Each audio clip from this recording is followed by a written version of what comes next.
No, no, you shouldn't. You shouldn't. You shouldn't actually. Yeah. So how has the game started already or what? No, you can start already. Like the games are on.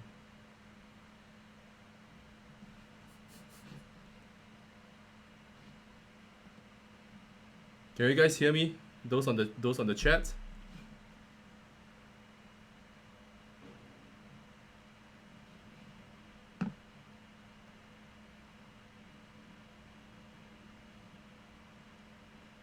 Okay, great. Yeah, it's always like this. For a long time, it's been a month since I started streaming, and then uh, every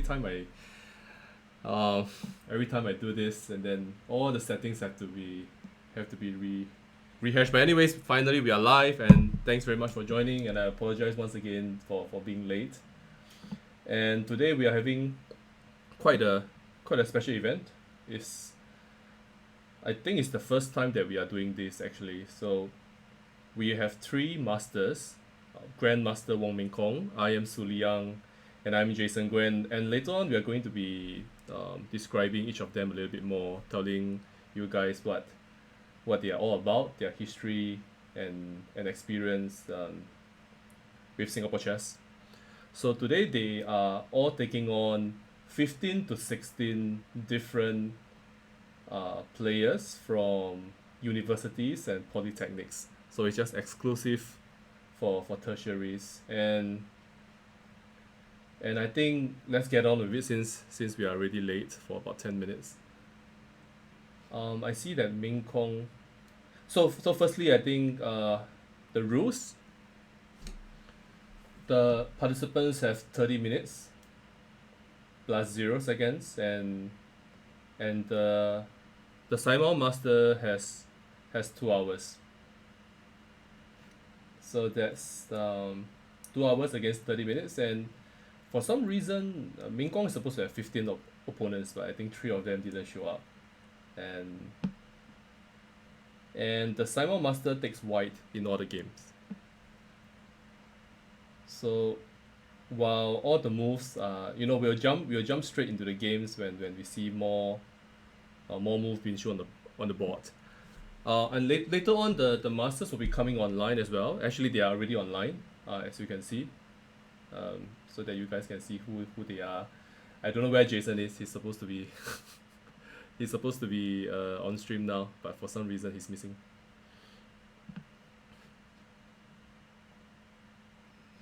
Okay, let me just make sure that everybody has started and yeah. Okay, let's take a look at Ming Kong's game. I'll just pick one at random. So typically for the Simon Masters, they're generally quite experienced. They play a lot of different openings, so you can see from the screen that he's playing mostly different openings on each board. And let me just pick one that looks interesting. Let's look at this one. How is the screen like, guys? Like, is it okay? Let me just make it a bit bigger.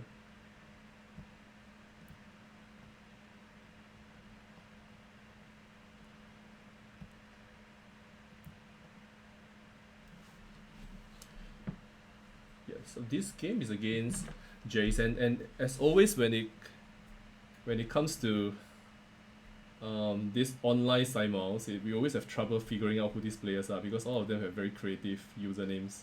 So I have all the names on my list, on the list on my phone. I have to go and check it later on to find out who these guys are.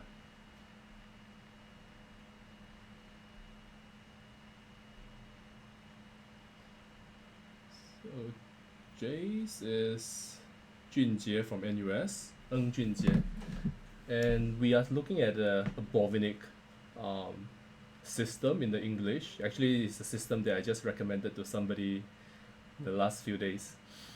And basically, white plays the same setup regardless of how black plays, which is c4, knight c3, g3, bishop g2, and later on he will play d3, castles, and f4, followed by some kind of kingside attack. And this system is quite effective, especially at the, I would say, up to even 2300 level, because it's quite easy to play. The plans are straightforward, and most players, they are not so familiar with playing against the English opening. I think most people know how to play against d4 and e4, but not against the English, as you know, which is kind of my experience as well when I was growing up. So I do know of one way to play against. So firstly, d4 is a weakness, because um, the pawns are already on c4 and e4, so you don't have any pawns that can dislodge a knight that eventually lands on the d4 square. So a very typical maneuver that black can try is to go knight to e8, to c7, to e6, which looks a little bit clumsy and it takes a lot of time, but it's actually quite typical to play against this sort of setup. So this is called the Bovinic English, and recently black has done the same. I think the slight difference is in this system, white wants to play f4, and black would like to play f5 himself, but because the knight is on f6, so his piece placement is not very ideal, but okay, I mean the position is still very complicated. So I was saying that recently there was a book published by Grandmaster Simon Williams. It's called The Iron English, and I think the name suggests that this system is kind of solid with this setup. So black doesn't get the kind of attack that he gets if he wants to play, for example, the King's Indian. Yeah, I could see a potential trick coming along. For example, let's look at the analysis board. Yeah, a typical idea is to go here. For example, knight d4, bishop e3, and with ideas of going f4 eventually and queen d2. But let's say, there's a funny trick here that I've seen people fall into. So after a6, white goes queen d2, and I think here black can play bishop takes h3, exploiting the fact that now f3 is weak and the queen is on the vulnerable square. So if bishop takes h3, knight f3 wins the queen, and if white captures on d4, black could capture on g2, attacking the rook, and ends up winning material. So quite a typical trick that the white has to watch out for. But I'm not expecting Meng to fall into this. So still very complicated. Still very early in the game. So let's take a quick look at the other games.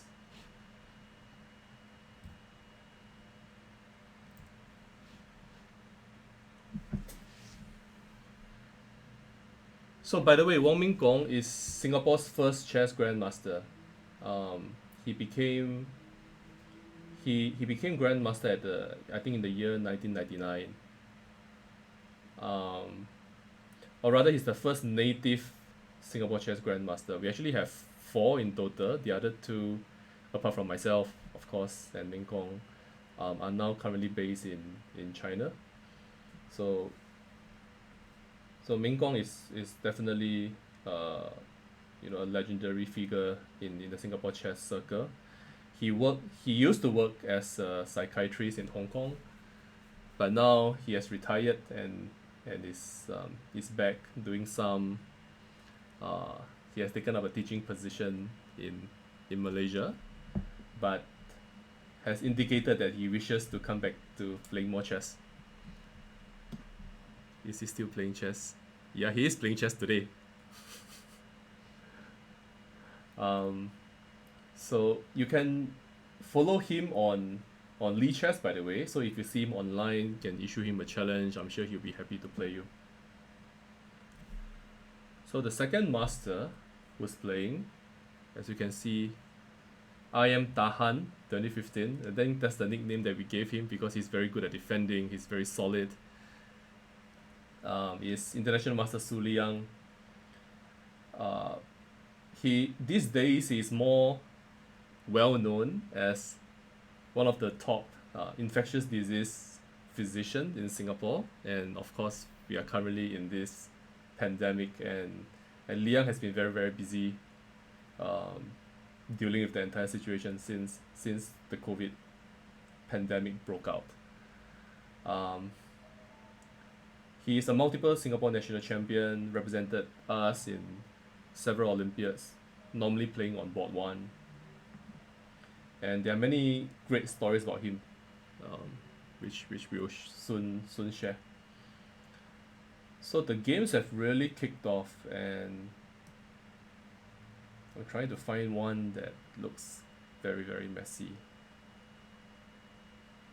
But the thing about Liang is that his games are normally not that messy. He's very solid, and he doesn't allow his opponent to get frisky with him too much, which is a little bit different from Meng Kong's approach. Meng Kong doesn't care about his own safety. So let's take a look at this one. Okay, this game against Not Cheese one. Yeah, let's take a look at this one. Against I can't pronounce this. Is he still playing in tournaments? No, I don't think. Not anymore. But who knows? He might make a comeback anytime soon. But there are not that many tournaments to begin with, right? So let's find out who this chap is. So playing against, so black is Wilbur Hung from NTU. So I was from NTU. So this guy is my junior, yeah. And I believe this is the Grunfeld.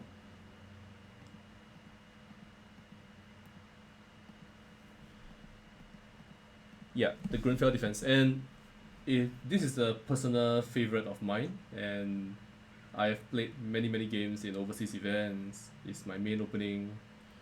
And while trying to better understand this opening, I've played a lot of training games with Liang.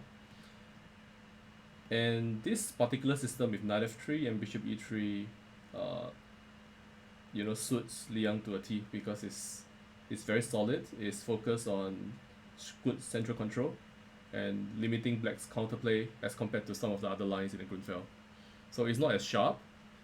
It can lead to some pretty quiet endgames where perhaps white is a little bit better, but not an outright attempt in refuting the opening. Let's put it like this. So here b6, yeah, b6 is quite an interesting move, and there are several moves that black can try here. So for instance, here I like to go queen a5, queen d2. And actually, I want to point out that in this position, I believe castles is kind of like a small inaccuracy. Actually, black should go c5 here, and after bishop e3,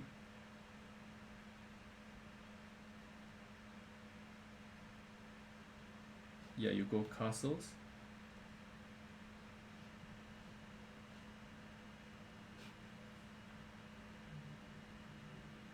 Okay, never mind. I think that's a separate variation. But yeah, coming to this position, my favorite is to go queen to a5, and after queen d2, and bishop to g4. And I've played this line a few times. And I believe the main line goes after d5. And here the most recent theory continues with b5, which you can see in some of Nepomniachtchi games. There's also knight d7.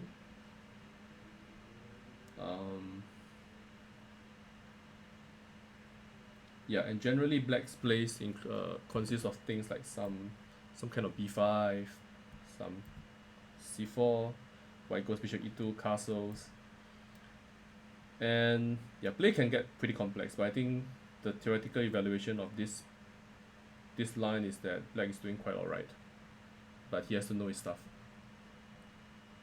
So in the game, b6 is definitely a line, but I believe here black should go bishop b7 with the idea of going knight d7 to f6.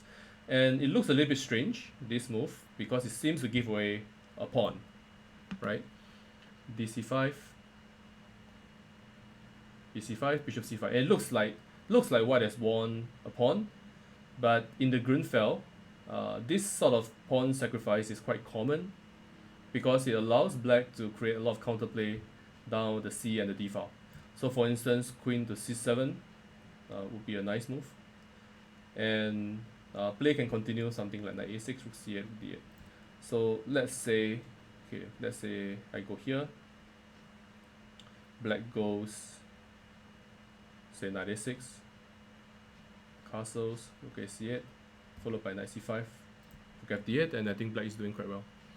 So I'm not so sure about cd4, and maybe I should go back to the game to see how. Yeah, okay, it's white's turn. But after c takes d4, I think yeah, the position looks quite good for white now. It's important to keep the tension in the center. I think that's the main thing. So let's see what can happen here. Yeah, cd4, bishop b7. Yeah, I think now these days they are going h4 to create an attack.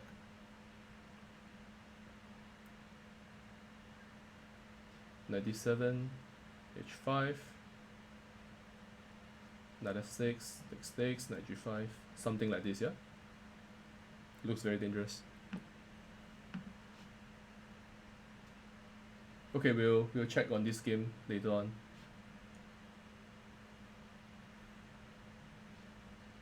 Okay, let's move on to the next Simul master, international master Jason Go.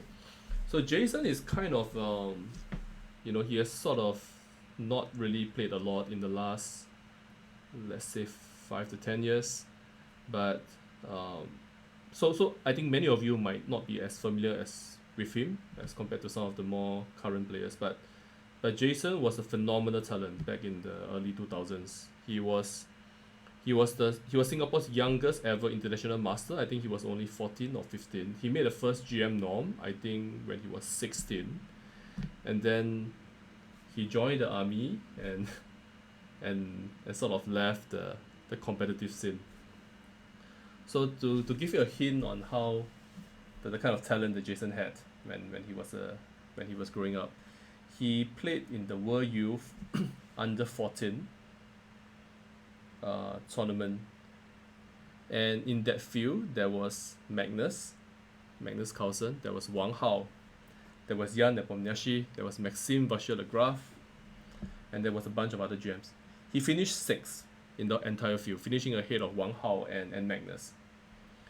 And I think he lost to Maxime Vachier-Lagrave in the penultimate round, which cost him the chance to win the tournament. So at some point he was even leading the event. So definitely he was one of our best youth players.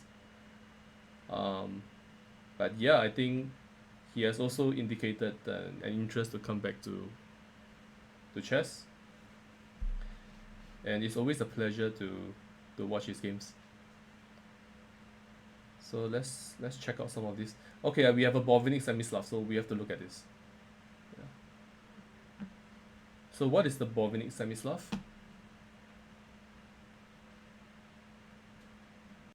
Yeah, whoever enters into this with him is going to get into a lot of trouble, because I can say that I have played a game with him myself in a very critical round at the national championships in 2005. In 2005, I was playing him in the last round of the nationals. I had to win the game to make my first IM norm, I believe. And so first IM norm, and I will finish tying for first in the overall ranking. and I chose this variation as black, and the game didn't turn out very well for me. So I don't like black's chances here already. Yeah, so this position is extremely sharp. So firstly, this is called the semi-Slav, characterized by this triangle pawns. I can't draw arrows too well with this. Anyway, this triangle system with the knight. And here there are a couple of moves that white can play. Bishop g5 is the main line and the most combative. E3 symbolizes the Maran, which is a little bit quieter, but also a very, very serious attempt to get an opening advantage. But bishop g5 is definitely the most critical line. And here dc4 signifies that black wants to enter into this the Bovinic semi-Slav.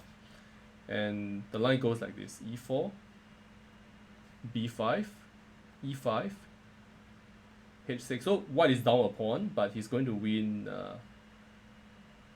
He's going to win some material back. g5, and knight takes g5, hg5, bishop g5, knight bd7, g3. So this is all theory. Bishop b7, bishop g2. Queen a5 is is unfamiliar to me. So queen b6 is 100% the main move, and after e takes f6, c5, d5. How does the line go? Castle, castles. Yeah, and something like this.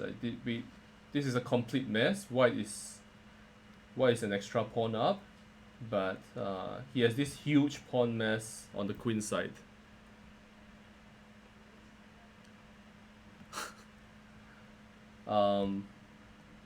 And he has some open files on the king side as well, which will allow him to get some kind of counterplay. So this is a very theoretically challenging opening variation, which I think the biggest champion of this line would be Alexei Shirov. And yeah, I never really understood the point of studying this as black. Oh gosh, I can see I can foresee that there are going to be some trolls in the chat. And anyways,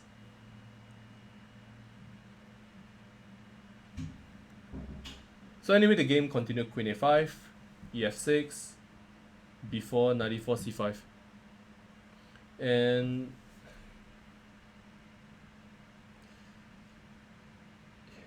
yeah, this is kind of strange. I'm wondering whether knight d6 works now. Knight d6, bishop d6, bishop b7.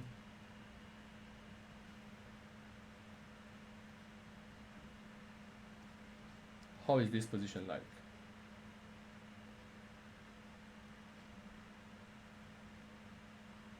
Yeah, this is a complete mess. So for example, if black captures on d4, bishop a8, queen takes g5, queen takes d4. It does not look like black is enough for the exchange. So maybe something else, something like just rook d8, yeah. So initially I wanted to win the bishop pair, and because I'm big on the bishop pair. But here it does look like black has decent play. Yeah, not so sure where to go with my bishop. And the problem is now cd4 is threatened, attacking this bishop.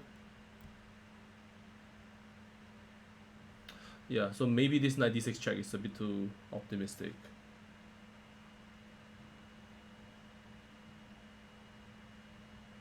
Perhaps just castles? Castles, he plays castles as well. Not sure.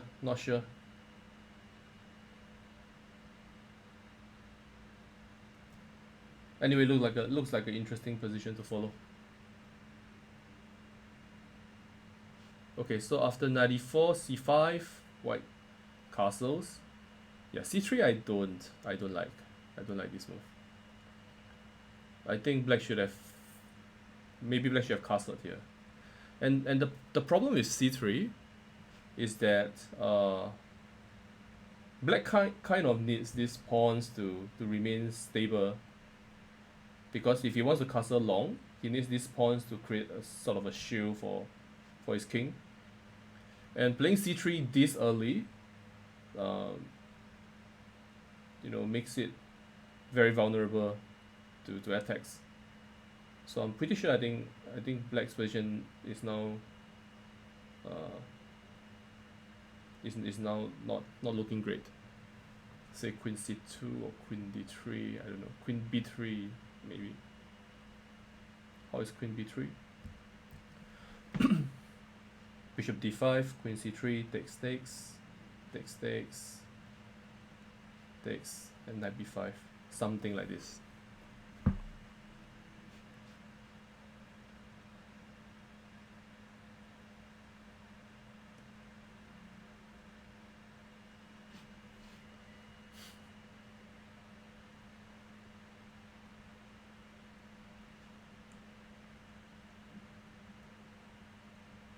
Okay, so we'll keep an eye on that one. Let's go back to Meng and see what's happening in some of the other games.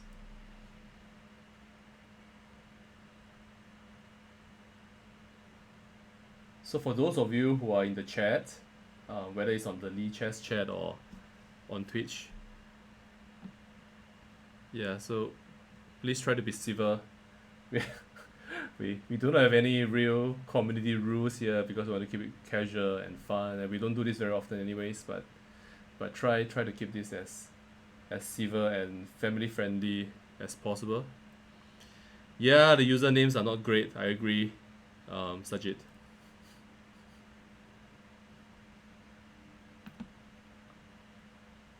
So for some reason, some games are like taking. Okay, so this game against the Bone Cloud blunder. Let's check out who the guy is. Who is Mr. Bone Cloud?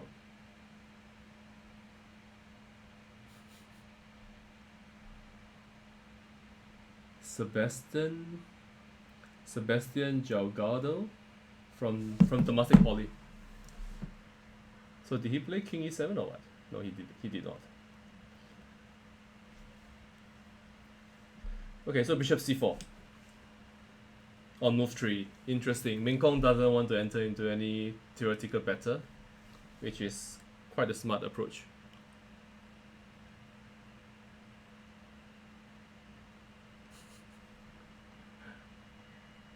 Yeah, and okay, it's fine. Like both sides get a pretty reasonable position. Yeah, it feels like black has more or less equalized from the opening though. So some kind of d5 is probably good, yeah. But okay, castles, bishop e3, queen c7. Yeah, c4 now. He has lost his chance to play d5. I think here, yeah, somewhere here, I think black should probably go d5. Maybe here, actually. Oh no, sorry, of course you go e5 first. What am I talking? Like you go e5, the knight goes somewhere, and then black goes d5.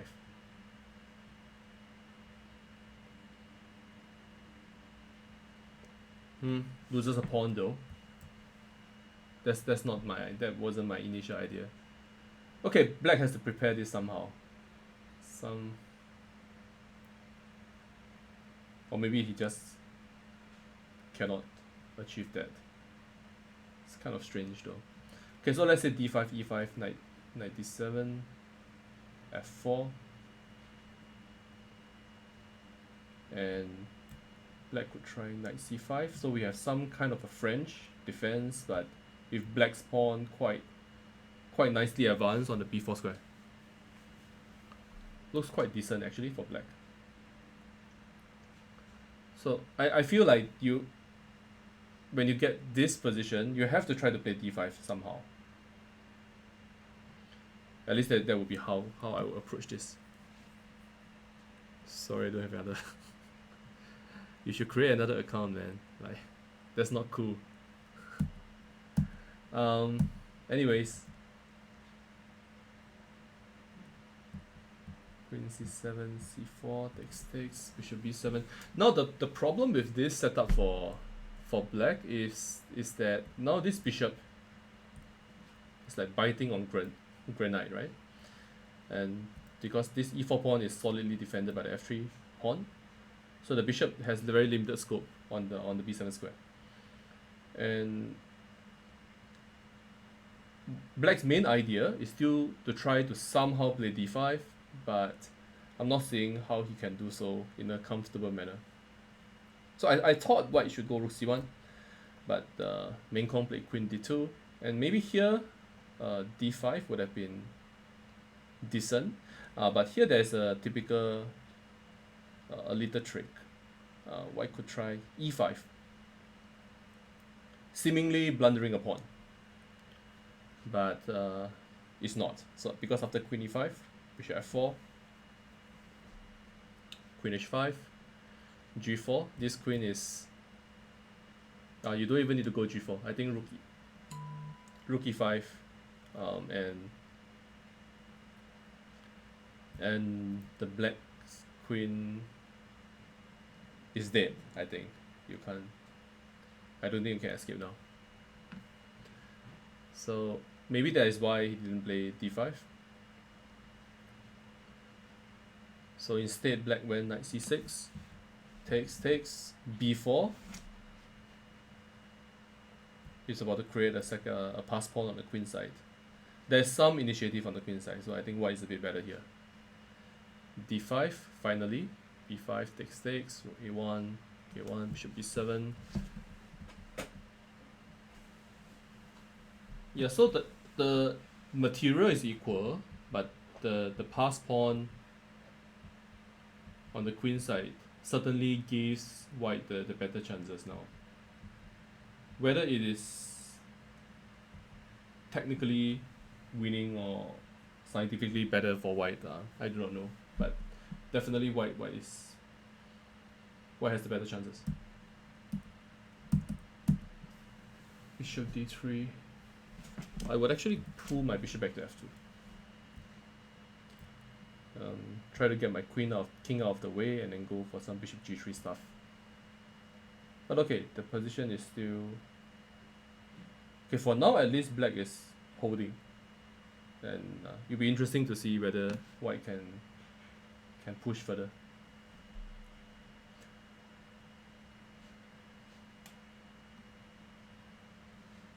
Okay, let's check out some other games.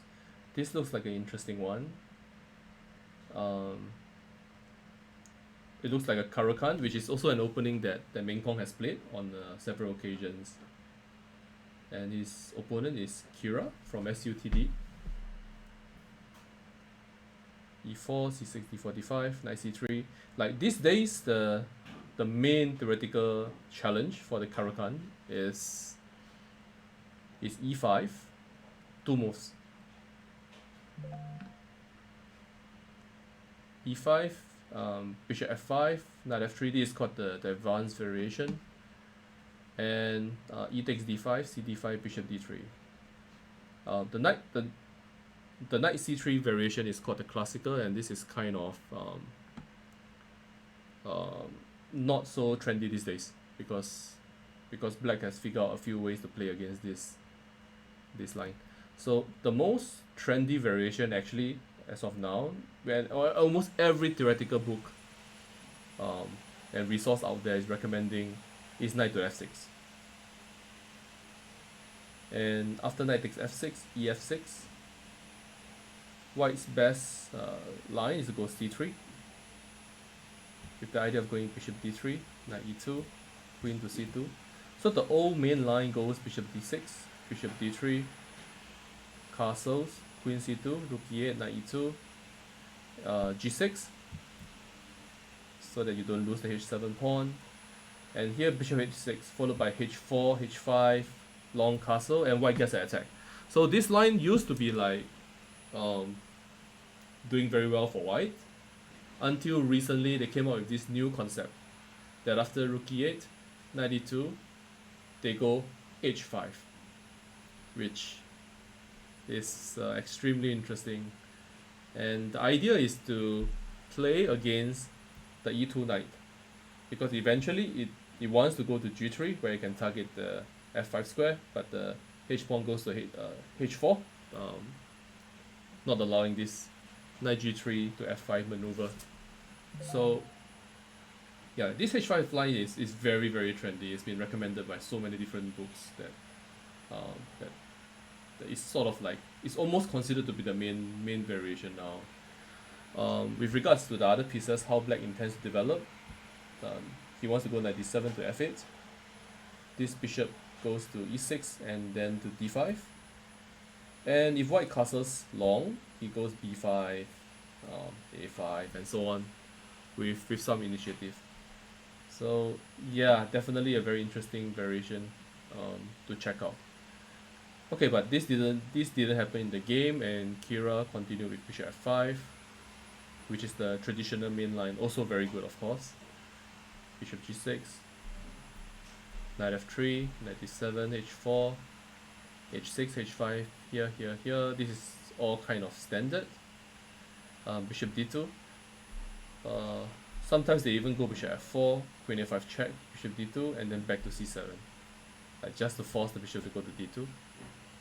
So here white played bishop d2 voluntarily, bishop e7, castles, knight gf6. Yeah, and here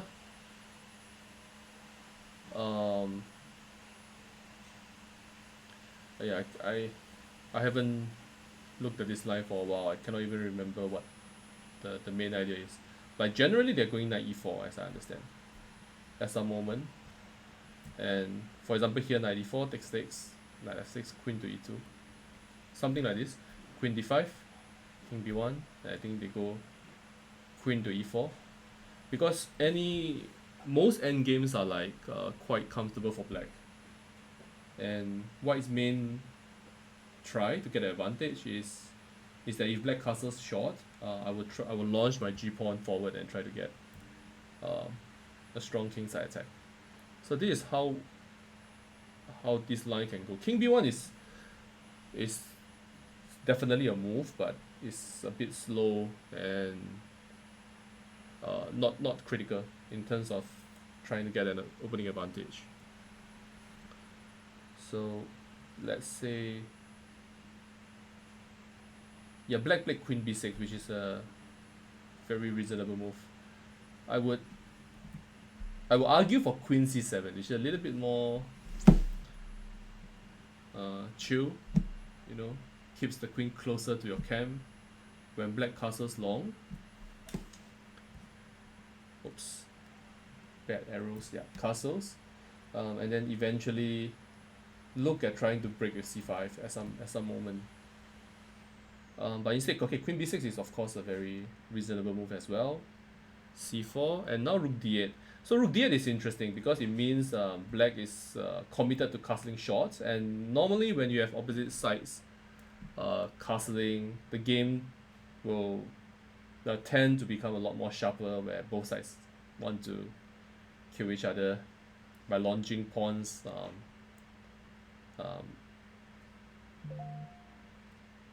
to go after the opponent's king. So we are currently in this position, and we'll keep an eye on this one. I think white should go queen c2, and I think that's what he will do. But the problem now is like this knight is here and it's kind of a bad piece. It's blocking the pawns, which is why most people want to go knight e4 earlier on, as explained. Like you want to be able to allow this g4 stuff, because now, yeah, this looks a little bit awkward. There's no knight f5. This knight is just misplaced. So we'll keep an eye on this one. Yep.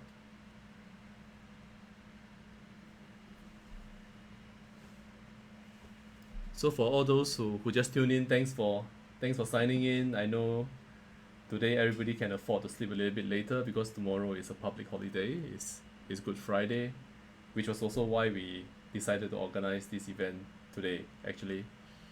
So before I go on, I want to say thank you to a few people who have helped make this possible. I think firstly thank you to all the captains and presidents of the various chess clubs in the universities and the polytechnics, for arranging this and helping to publicize the event at very short notice.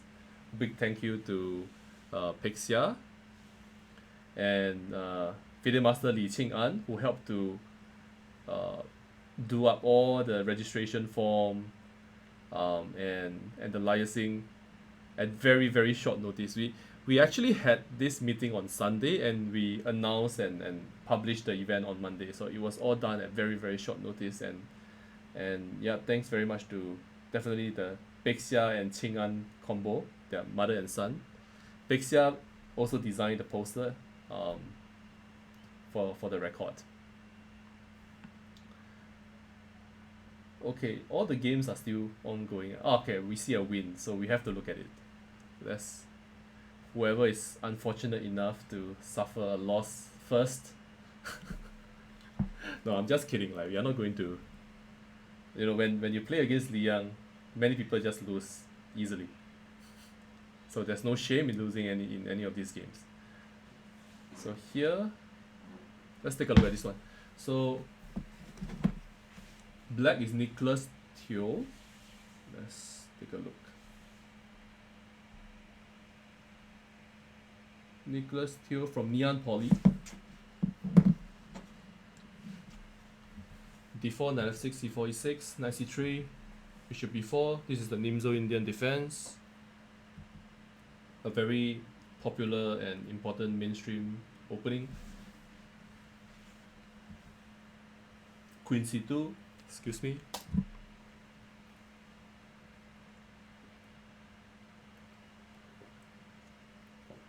My voice isn't what it should be today, because I slept a little bit late last night. I was busy blitzing, trying to get my rating above 2650.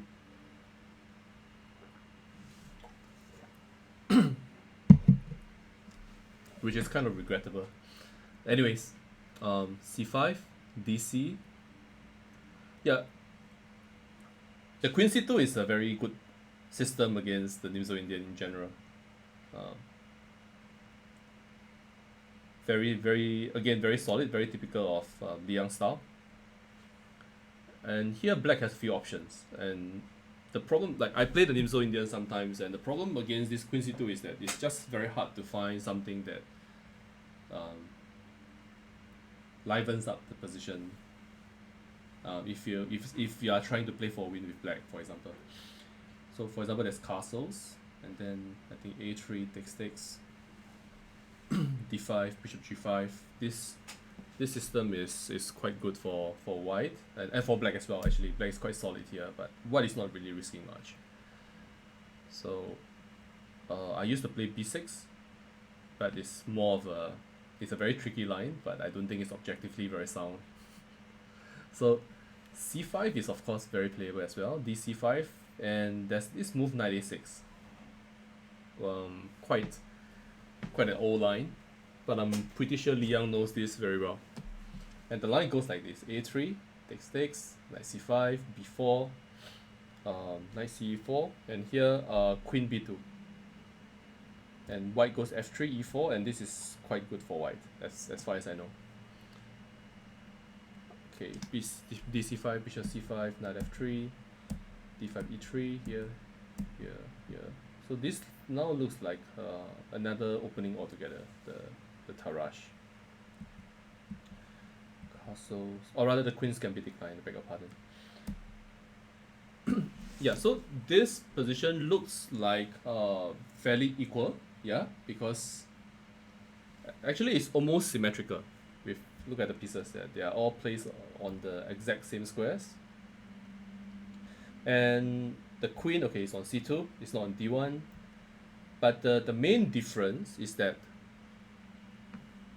the white's pawn is on a3, and this black spawns on a5, which creates a small weakness on the b5 square, and this could be very useful in the middle game to come. So just because of this, I think white is a little bit better.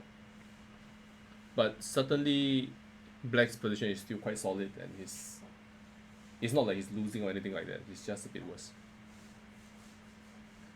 So after knight c6, bishop c4, queen c7. Hello from Finland. Hi Hanfin. Thanks for tuning in. b3. Going for bishop b2. b6. I didn't turn the engine on, but I think lichess now has this function of auto and analyzing all the games played. So he's suggesting the knight e5 would have been fine for black.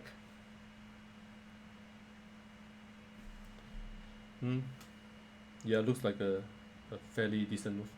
Bishop e2, there's even this. And if Liang is drunk from some of the alcohol that he took before the before today's match, he might play h3 and then knight f3, bishop f3, queen h2, and the game is over. But of course, it's never going to happen. Probably he will just take on e5 and the game goes on. You can enable engine with the button on the right. Yeah, I know, but I try not to. It's always more entertaining if I analyze without the engine and then I get stuff wrong and then you guys can laugh at me. So b6, bishop b2, bishop b7, knight b5. Yeah, queen e7. Interestingly, like the analysis says that black, like queen e7 is a mistake, but I would probably have played it as well because I wouldn't want to double my pawns like this. Yeah. So for example, he's suggesting queen b8, and that this is apparently not that bad, I guess, for black. But still, I mean, from a human perspective or from a practical point of view, it looks a little bit dodgy. No, actually the stockfish that they're using is stockfish 13, so I'm pretty sure it is like 800 points stronger than me. No, more, right? Stockfish is like 3,500, so 1,000 points stronger than me, and more since I'm not even 2,500. But anyway, queen e7 played, and now knight g5, and yeah, the pressure. There's some pressure now. Yeah, wow. Out of nowhere, yeah? How do you even defend this?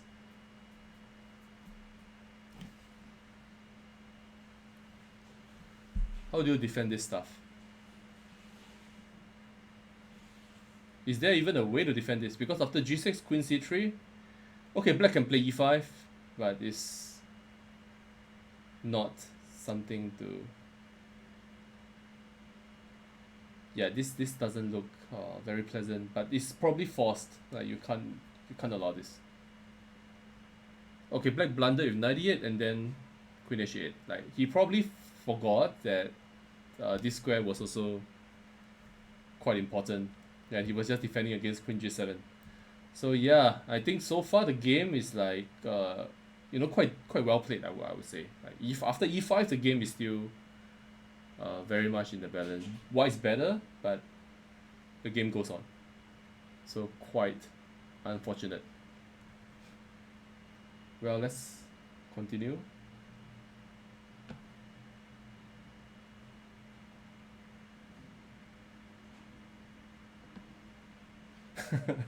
The chat is hilarious, guys. I'm in Spain without the S.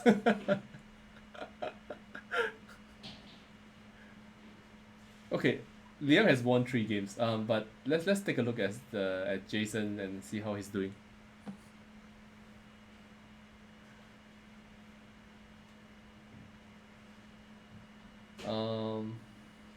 Where's the game that he has won? Let's check it out. Against Tony. This looks like pretty comprehensive one. Let's take a look at what happened. So E Tony.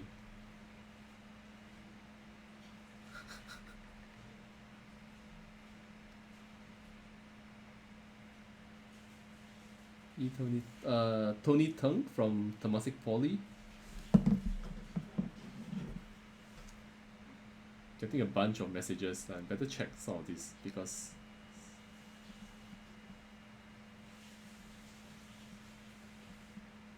yeah, sometimes people text me stuff to tell me that I'm embarrassing myself in one way or another. So I better check. Well, okay, so let's take a look. D4, knight f6, c4, d5. Okay, so this is actually an inaccuracy. It's exactly as it says. I know you guys can read, but this is actually a very common imprecise move that many play, and they don't even know that.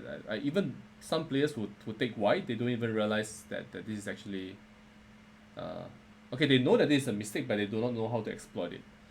So so the best move here, if you want to play subsequent d5, is to go e6 first, and then d5, and this is the reason why. Like, or if you want, you go d5 on move 1. Yeah.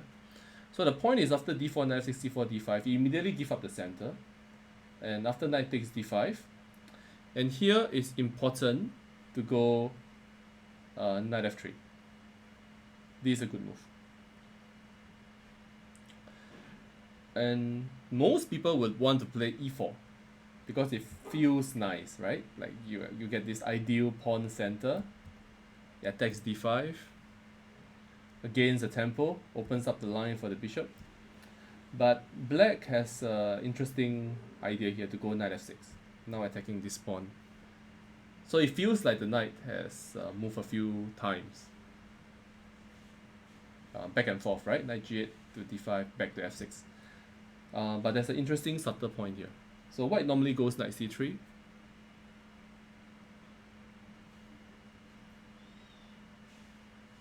And here black goes e5. Kira says whether... Guys, if there's a problem with the audio, please let me know, because I'm not hearing any high-pitched sound actually from the audio. So Hafiz says no.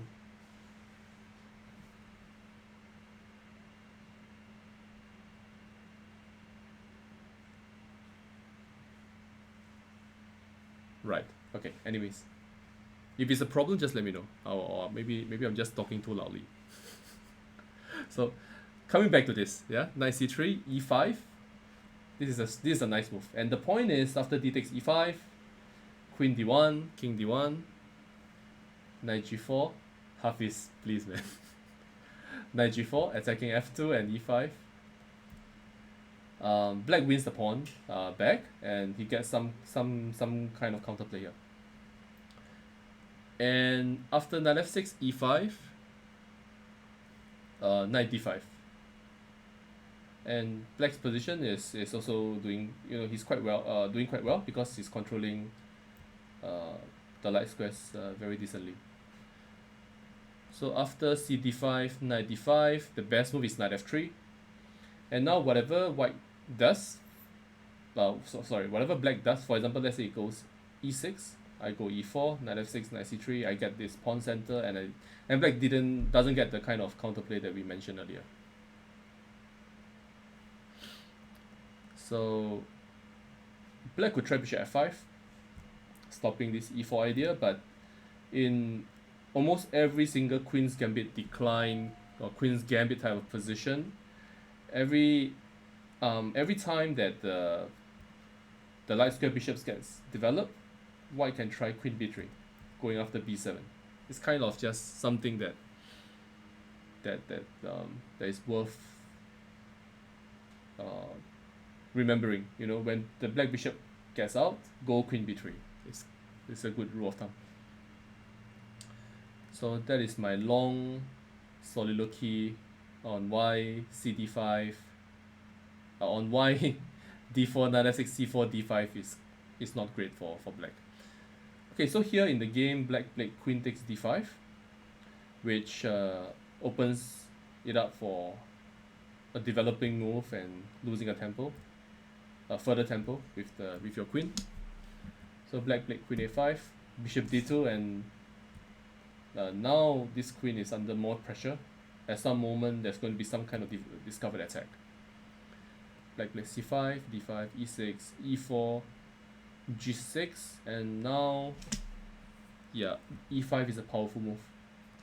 And the point is now knight takes d5 does not win a pawn, because knight takes d5 and the queen is under attack. So you don't actually win a pawn. So he had to retreat with knight at d7, and now de, fe, f4. This bishop is not happy. It's being limited by these pawns here. And white has all sorts of attacks, attacking ideas like knight e4, bishop c3. Yep. Difficult position for black now.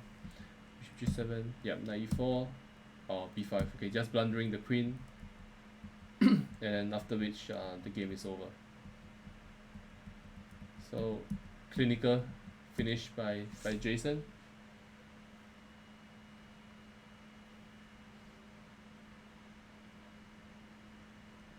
So to repeat the time control, all the participants have 25 minutes plus 0, and the Simul masters have 2 hours for the entire Simul.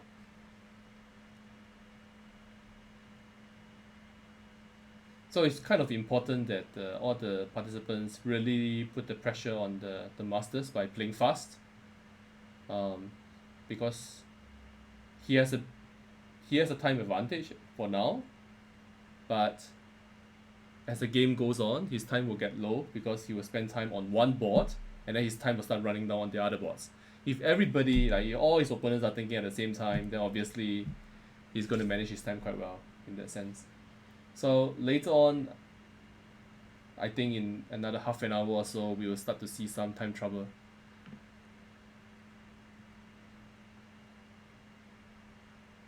Let's check out some of the games, yeah? So let's take a look at this one. This one looks interesting. Again, it looks like something like a Caro-Kann, yeah? So show me show me up. How do you even pronounce it?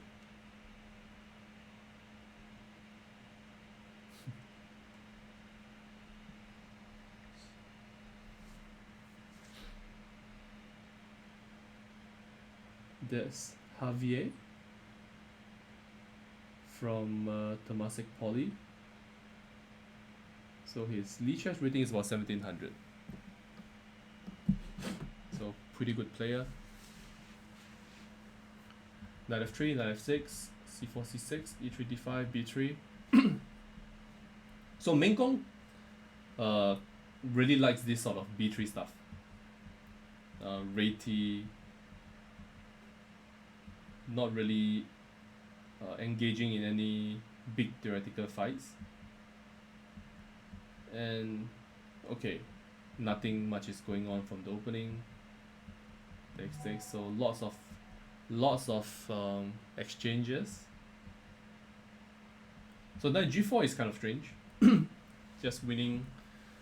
Yeah, what is knight g4? Losing a tempo, yeah? h3, and you go back to f6. But I think it's safe to say that white is a bit better, just because of his space advantage. Not much, but decent.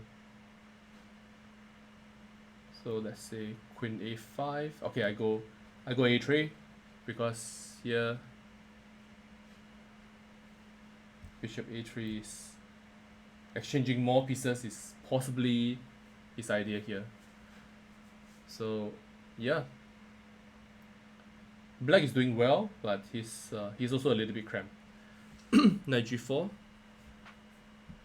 h3, knight f6, rook a d1, queen a5, bishop a1. Yeah, no exchange. Not allowing any funny exchanges. Now there's potential for some kind of break with d5, and then utilizing this long diagonal, breaking the pawn structure on the king side. But the only problem is that the queen is opposite the rook, which is normally not a great idea. You should move the queen somewhere else in a few moves time. Because after d5, ed5, the rook hits the e2 queen, and there's no time to take on f6. So anyways, queen h5 played. Yeah, rook f e1. Yeah, rook f e1, bishop b4, rook f1, rook a d8. In fact, black could go bishop d6, but obviously white would do something else, yeah? Because I gave they I did tell the guys that they should try to win every single game. Don't give any draws, you know. Then to show their power. So I'm pretty sure that he's not going to repeat moves here. So here after rook a d8, queen e3, and yeah, this position just looks again, nothing much has changed. White is a bit better, but black is doing very well. I think his best plan is to go bishop a5, bishop c7, putting the bishop on this diagonal. Whereas white will play here, maybe some kind of 95, I guess. Hello Sadia, good to see you. It's a pity you can't play, yeah? You're a little bit too old to play in this tournament.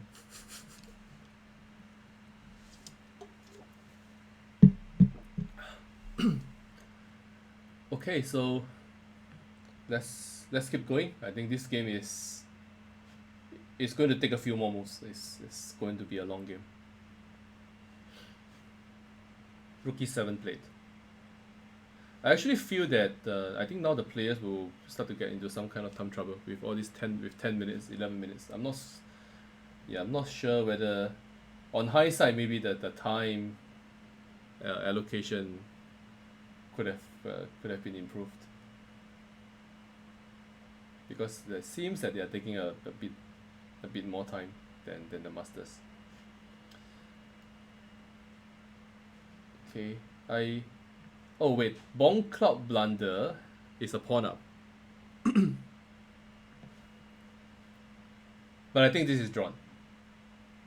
This has to be drawn, because even though it's a pawn up, as long as I keep the bishop, there's just no way black can create a pass pawn that can promote. There's no way. So good job to Bong Cloud Blunder. Sorry, I cannot remember who you are. Sebastian from TP. Well done. So this is at least a draw for black now. Maybe we can. Yeah, I'll speak to the masters after the event. I'll ask them if you want to give away some best game prizes. So to reward some of the players who score a draw or win. Excuse me.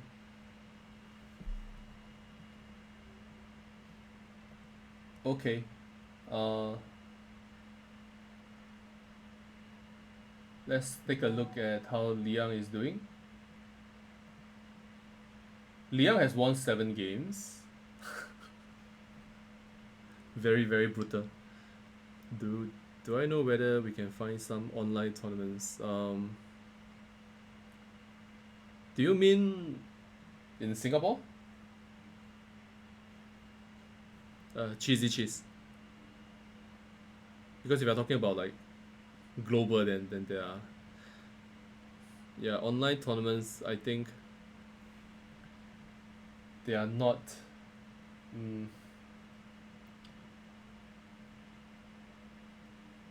I actually don't really know whether there are any online tournaments in Singapore as of now. not that many. I think there are some clubs that are holding some internal online events, but to be honest, they are not really published. I think Bishan Chess Club has something going on. They have a chess.com group, so you can search on Facebook, um, Bishan Chess Club. And actually, we should do one, yeah, because we are operating this Yuhua Chess Club, so we should do an online. Like I've been saying that for the longest, but we haven't gotten down to do it. Hafiz, do you think you want to do it for me? Like, can you set up a chess.com group? You can be the admin. PYPYR asks if I have to recommend just one chess book, which one would it be?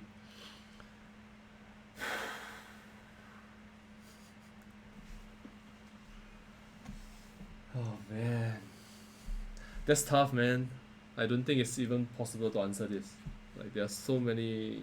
That chess is so difficult to study that there's so much to learn, and you have huge books written on virtually every single aspect of chess.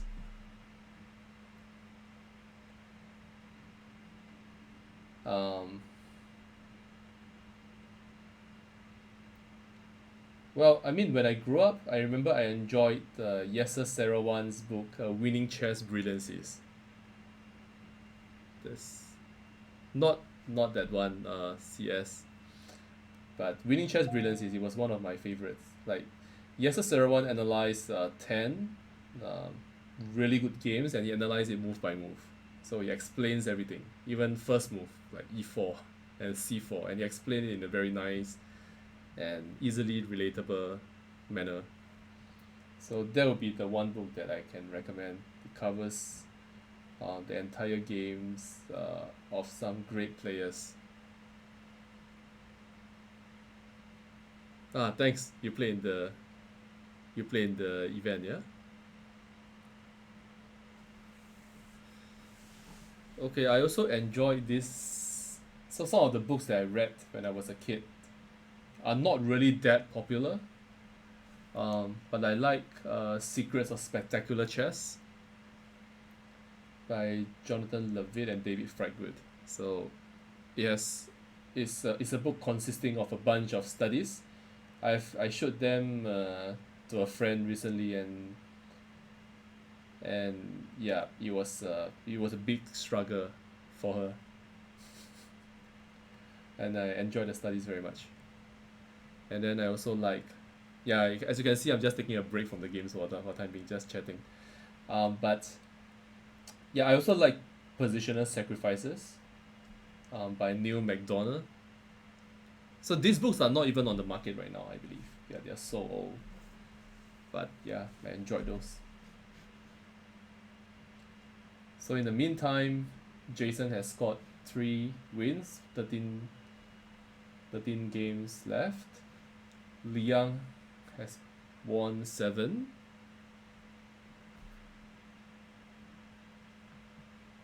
Yeah, somebody commented that the Masters are way ahead on the clock, and yeah, I know.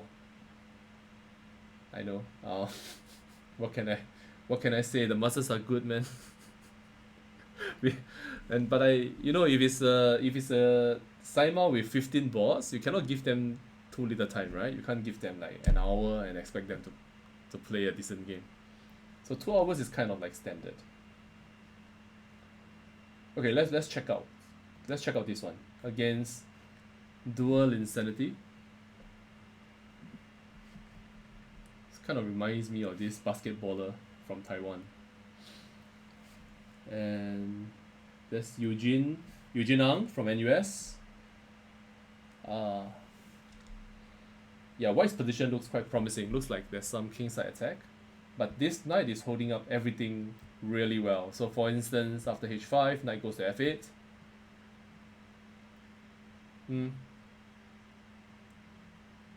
Don't quite see. Yeah, I don't quite see a clear attacking plan for white yet.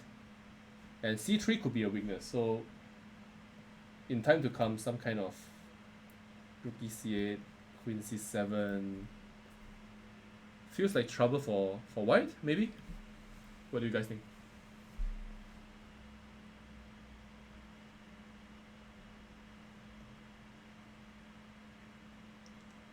Yeah, so normally in this, I forgot which world champion, like he he advocates the minimalistic defense, and by putting the knight on f8, covering h7, it's sort of like defense against everything.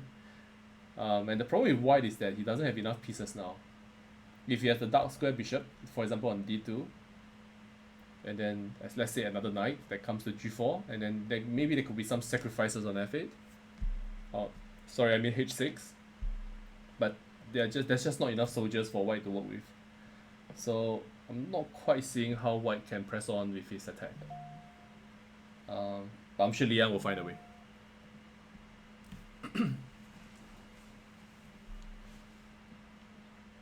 So I want to take a look at some of the other institutions that I might have left out. So let's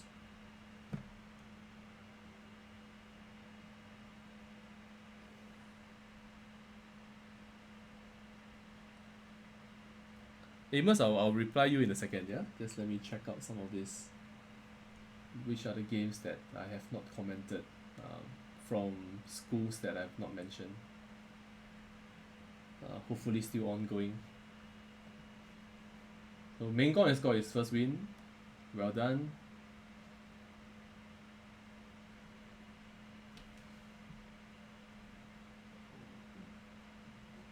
Maybe Junior, if you are watching, you can give me some recommendations. I'm always erroring people to do my work for me.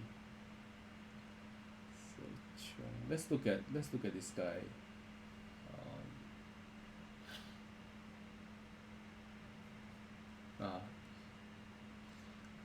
Like it's regrettable, like some of the guys didn't manage to turn up today.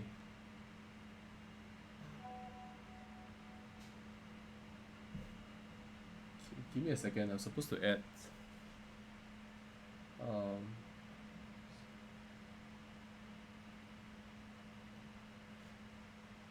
yeah, Jason's missing from the chats. Just give me a moment, guys.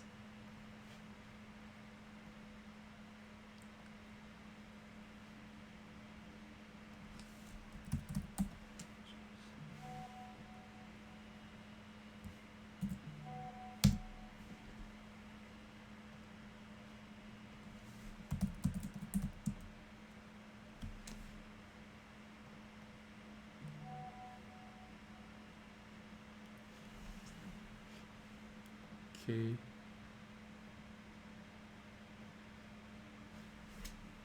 Sorry, guys.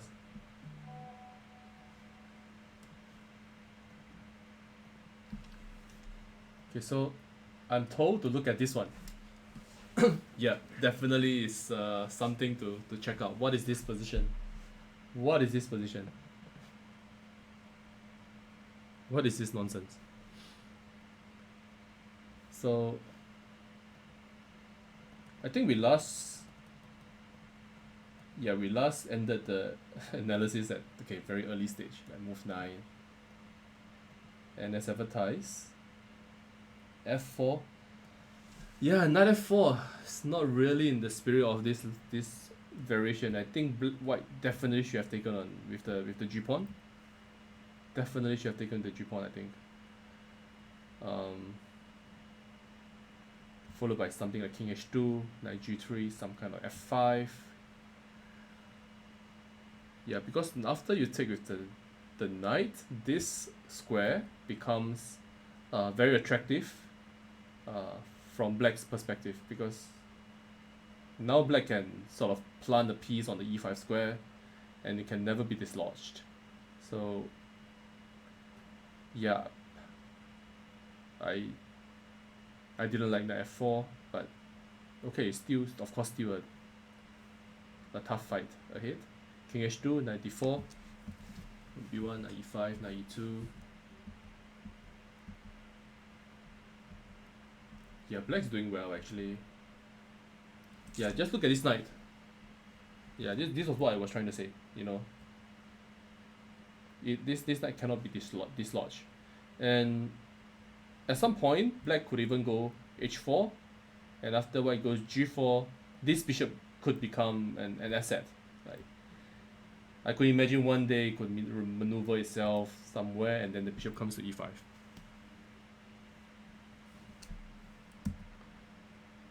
So I think black is probably doing quite well now.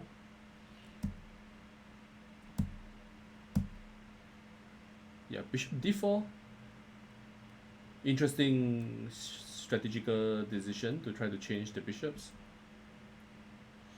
I don't know, I probably wouldn't have done it, but I don't think it's bad or anything like that. I just probably would not do it myself because I would like to keep my dark square bishop. Maybe like bishop e5. Yeah. But white has this idea of bishop h3 though, kind of annoying. Trying to skewer this down this diagonal. Yeah, not sure. Maybe bishop d4 is good. I don't know. And the point is white has to capture because let's say if it goes bishop d2, this knight comes to e5 and yeah, black's position looks very coherent and harmonious. This rook could come to a6 and b6, by the way, putting pressure on b2. So white took, knight d4, queen d2, queen e7, yep, h3, rook f7, maybe knight e5. I would have liked to keep the knight, but okay, still good, I think. Yeah, black is doing quite well here, that's for sure. Wait, queen. No, this is kind of risky, right?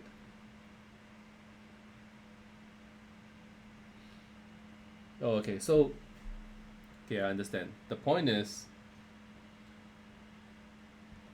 the rook is defended by the bishop, but there is no good way to move this knight to get to have this covered attack. For example, knight takes h5, queen takes rook, bishop takes queen, rook takes f1, king to g2, and now I think rook f2 wins because after queen takes f2, knight takes f2, rook takes f2, gh5, and black emerges a piece up out of nowhere. Strangely enough, yeah. But yeah, and knight f6 check, by the way, is important. That after knight f6, black has king g7. Ah, wait, rook takes f6. No, this line works. No, if this works, then white should be doing quite well, yeah.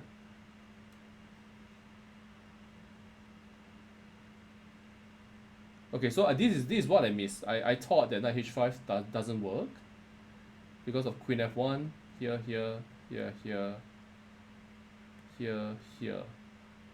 but now knight f6, king g7, and rook f2, and white ends up with an extra pawn. But okay, the position is still complicated. So for example, rook a3, knight e8 check, king here, knight takes d6, rook takes d3. I feel that probably black should hold a draw because his pieces are very active.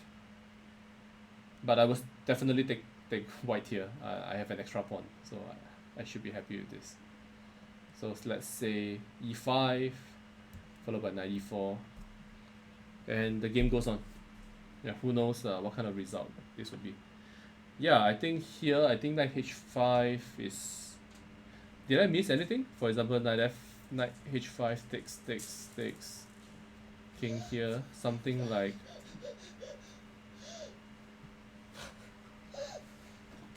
Something like rook a1, maybe.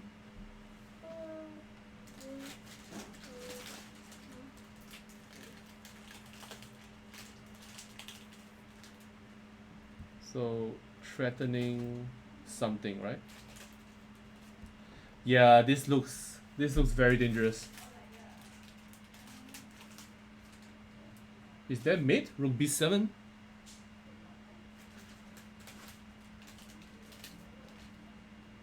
Some kind of draw? What is this? So check, king here.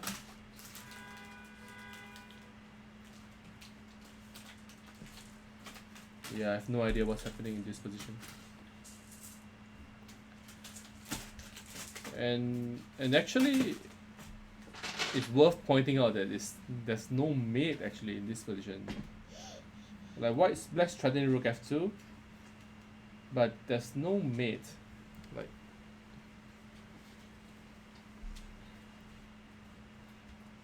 and after king h3, this knight is under attack. So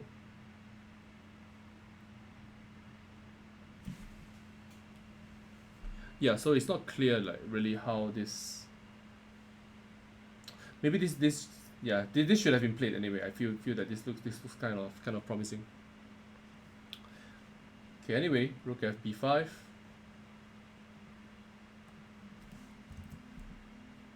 Rook f b1, sorry, rook f b1, e5, bishop g4. Whoa. Okay, this is definitely a mistake. And black could have won immediately by ef4. And now the game is over. Yeah, because black recaptured on g4, which is kind of natural, but after ef4, this pawn on g3, which is a very important pawn because it holds up the entire king side, basically. Then it's just the key to white's the defense of the white king.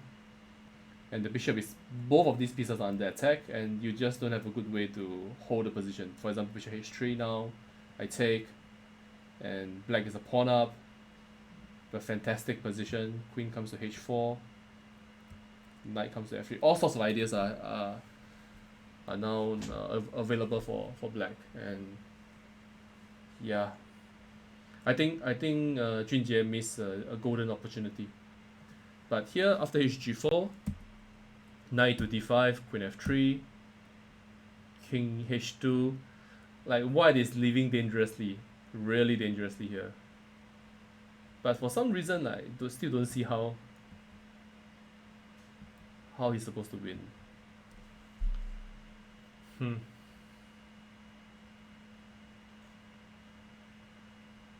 I'm really tempted to play this move. Rook f4. Okay, but if white doesn't... Okay, my idea is that after takes, and then these two pawns would wreak havoc in white's camp. And I'm hoping that this wins somehow. But the problem is that white can just ignore it. I don't care. And make a move like rook f1. So rook f1 doesn't work. So all these tactics, yeah, bunch of tactics available. Here,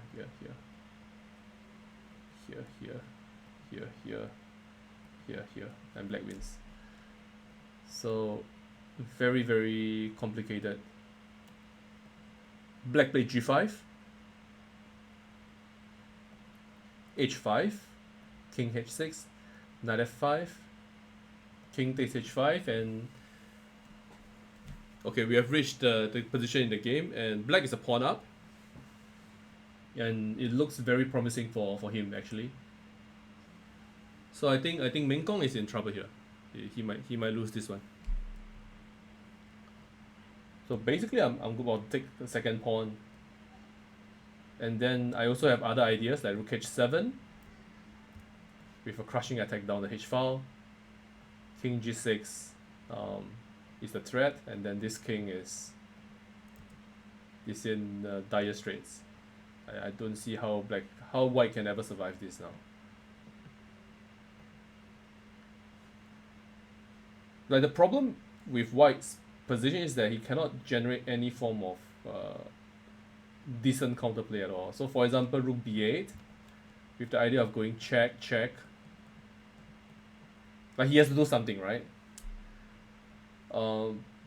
Like, could be met by, for instance, here, threatening king g6.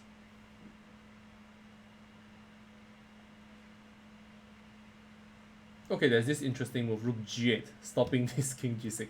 This king wants to go somewhere. He wants to go to here, but there's no, it's not legal. He can't go to g6 as well. And now white is even threatening queen g5. No, but even this position is winning for black because queen takes f5 wins. So there you go. Oh no. No, it doesn't.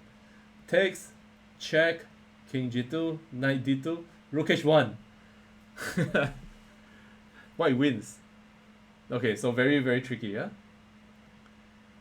No, just based on this logic alone, I think black should go rook b8.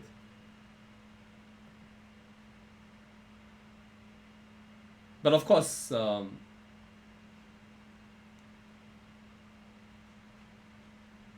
wait, hang on a second. So there's also this queen f5 move here. There's also rook d3. Yeah, there's also all these moves. Yeah, it's not possible to survive this. Oh no, this wins in this way. Yeah, what am I doing? So yeah, rook b8 that has to be played, I think. And after rook h7, rook g8. How to defend this?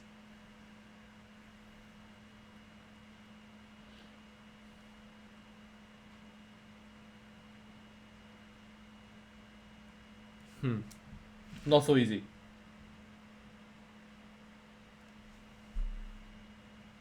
I mean, the easy way out, I guess knight takes f5. Knight takes f5 should win handily. With the idea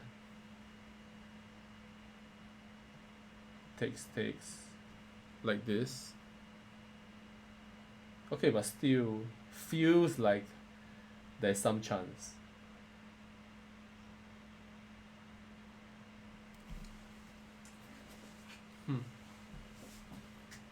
Not sure. Maybe this is the way. Anyway, very, very exciting game. Okay, look. Rook b8 played. Knight f5. E f5, rook f5, check. So suddenly, white has started his attack. Yeah, sure, Hafiz. Look here. And yeah, still very complicated. Black is now 2 pawns up, but his rooks are all in the last rank. So let's see how this one goes. So Jace, Junjie has like 6 minutes left. So let's see how he deals with the time situation. Okay, let's take a look at somebody requested for Jason's game with Junyang. So wow, what a game. So Heng Junyang from, let me just see, Temasek Poly. So Junyang is a pretty strong player actually. I think he won in a recent Simul at the Yuhua Chess Club against FIDE Master Ashwin Sivakumar. So if he can win this game as well, then that will make it 2 out of 2 in Simuls against Masters, which is quite good. But I don't know about his chances here. Looks very, very difficult now. Rook takes c5, and these 2 pawns are nicely blockaded. Let's take a look at the game. So d4, knight f6. Okay, we have a Nimzo Indian, and e3 is called the Rubinstein variation, which is a favorite of Jason. He likes this knight ge2, e3 knight ge2 stuff, which is very popular among the strongest players in the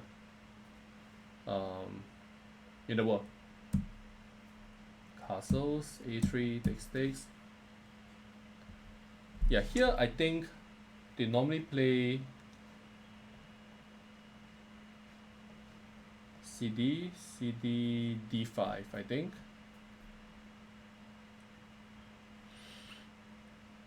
Yeah, with a fairly normal position. But I think white has good chances to get an advantage there. So d5 takes, bishop e2, bishop b7, castles, knight b7, e4, c2, f4, knight g6, here. Yeah, white has gotten a very nice space advantage in the center now. So exactly what white is trying to get from this opening in general. And he has a very easy plan. Eventually, he will go bishop d2, rook a d1.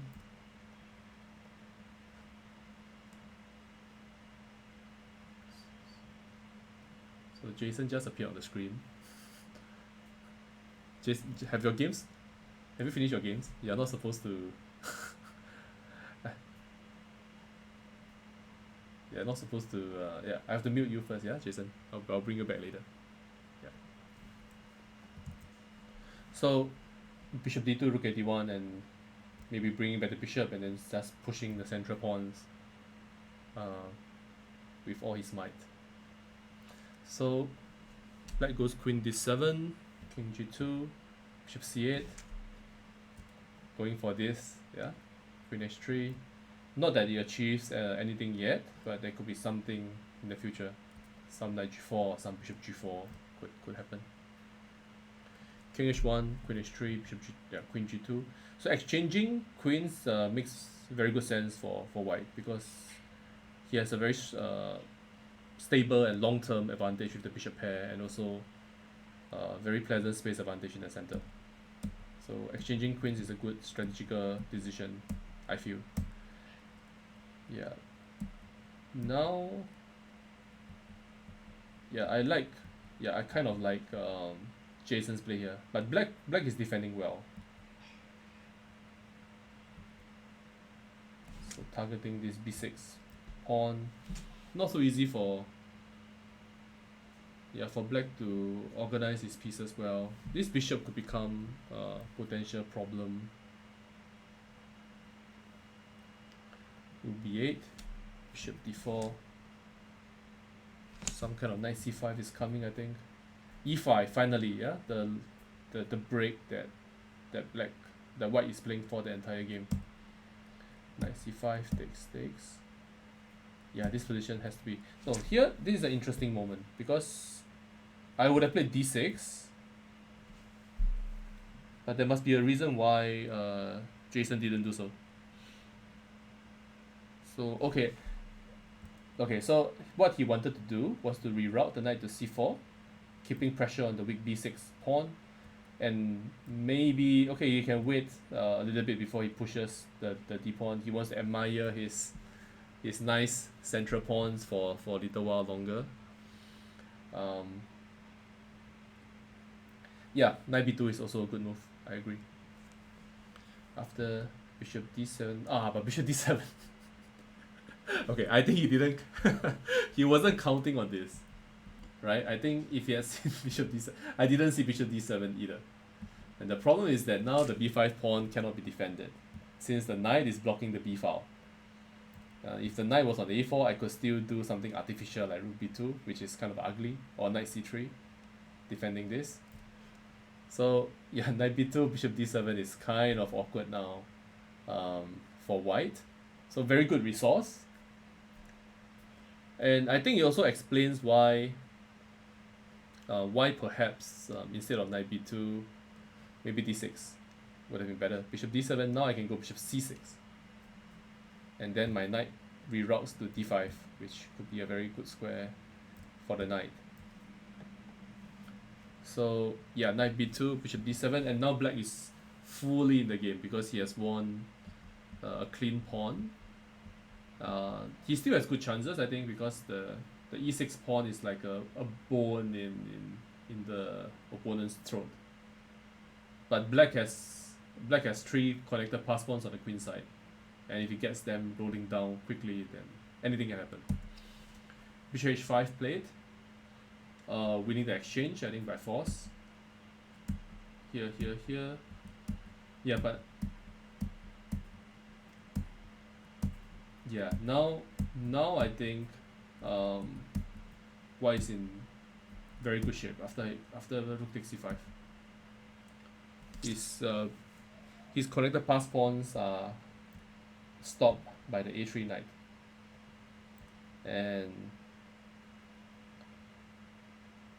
white still has to be patient and display some good technique to win this, I think.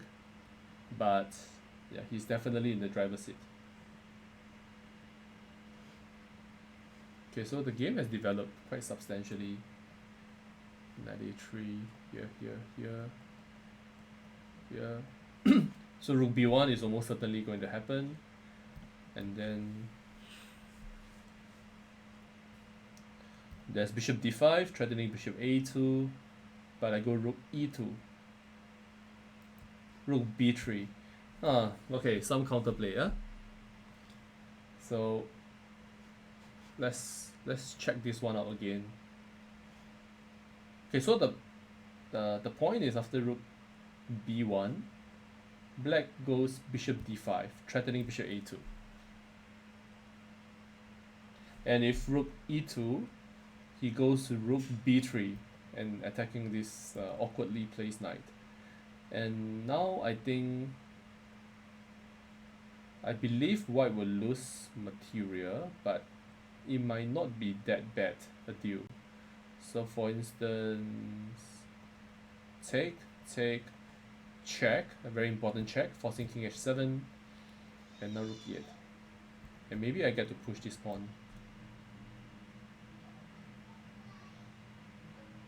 Knight f5, e7, something like this, threatening rook h8 and promoting the queen.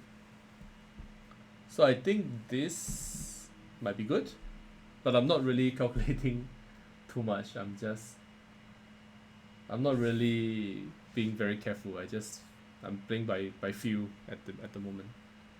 But it feels like this is good. So let's go back to this line again. But of course black has other choices. Bishop d5 is not the only move. There's also knight d5, I guess. Here I have rook e2. And something similar might happen. Knight c3 doesn't work because of rook takes b2. So something like rook b3 again. But we do the same stuff. Takes, check, king here, and e7. And I think this wins. Or does it? Knight f6.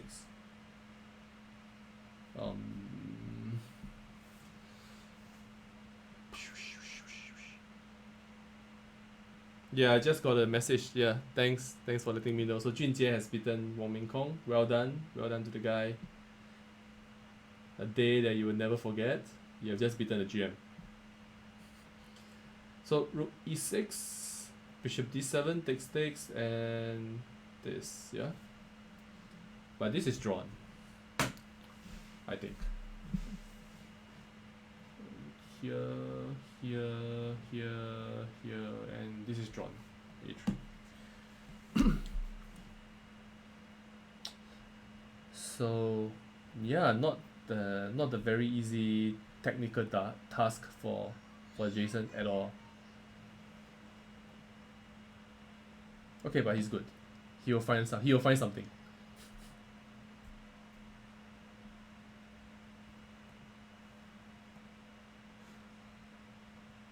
Okay, let's get back and see what's happening in the other games.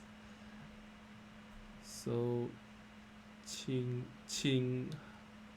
Hen, I'm not sure if I'm pronouncing your name correctly. So you wanted to see your game with Jason.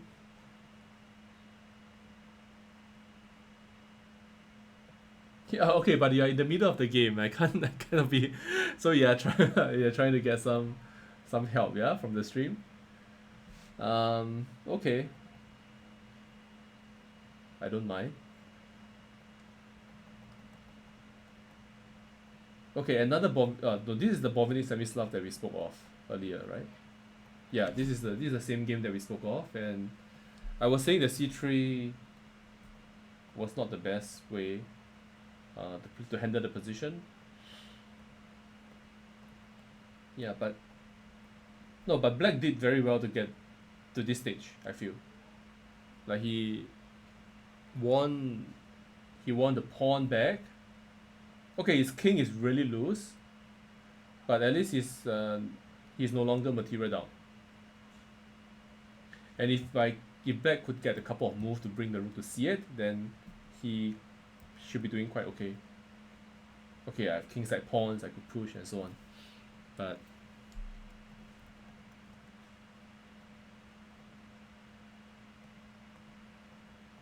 yeah, so now white is an extra pawn up.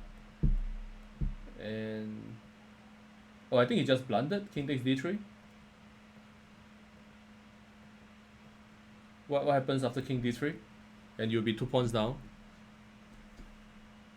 So I think yeah, Jason will see this. Of course, he's going to take the pawn. And then there's no good way for black to try to snatch either of these. Rook a6, a4. Yeah, so instead of king d5, I think the game could have gone on. Okay, black is in trouble, that's for sure. But maybe he can try to play solidly, like some a6 or something. Yeah. Maybe rook a6 first. But the position is very difficult, I think. Because now this rook is doing a great job. He will come to f4, defending f2. The pawn goes to a4, so both pawns are defended by the rook. Yeah, so I think white is going to win this.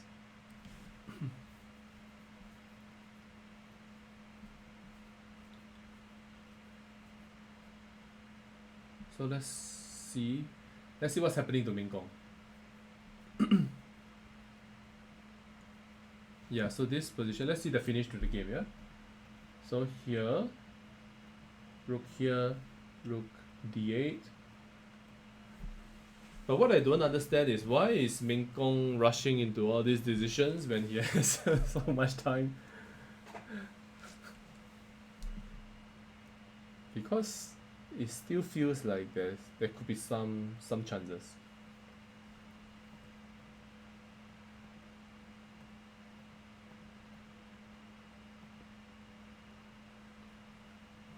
Yeah, maybe it's just lost. Good play by Junjie, well done. So Meng has also considered a draw. Let's take a look at that one. So this is the one against the Bong Cloud blunder. Finally, it's a draw. Excuse me.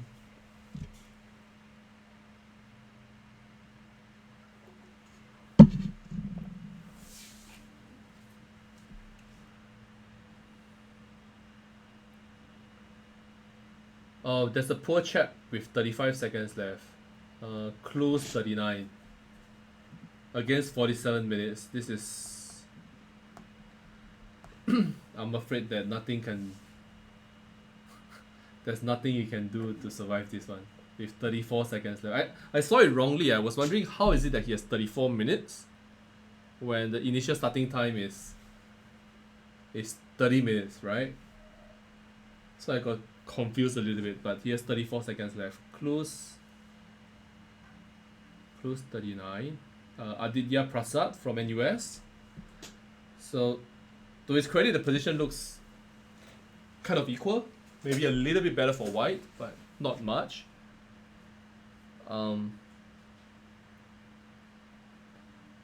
Yeah, there's some counterplay with f4 and so on, but he wouldn't have enough time. Even by the time he pushes, even if he pushes the pawn to f1, he wouldn't have enough time.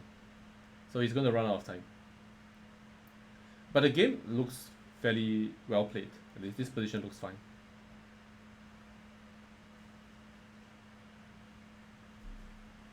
So Meng has 6 wins, 1 draw and 1 loss.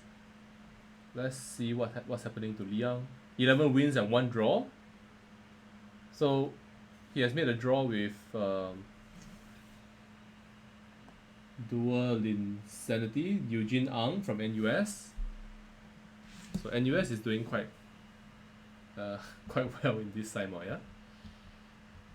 B3, knight f3, knight c6, here. So this position looks definitely better for white. Oh, is this the position that we were talking about just now with the strong? Yeah, something has gone wrong because I think here, firstly, there is this idea of going queen e4, So how is this? How is this, guys? I go queen e4. Bishop b7 and then bishop d3. How is this idea? So the point is that if black goes g6, bishop h6, yeah.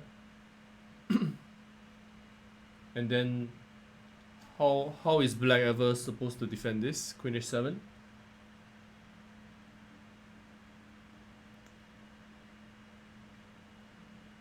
I don't know. I have no idea. So queen e4, this knight is under attack. He's also under pin. So he has to play bishop b7. It's kind of forced. And then now bishop d3, threatening this.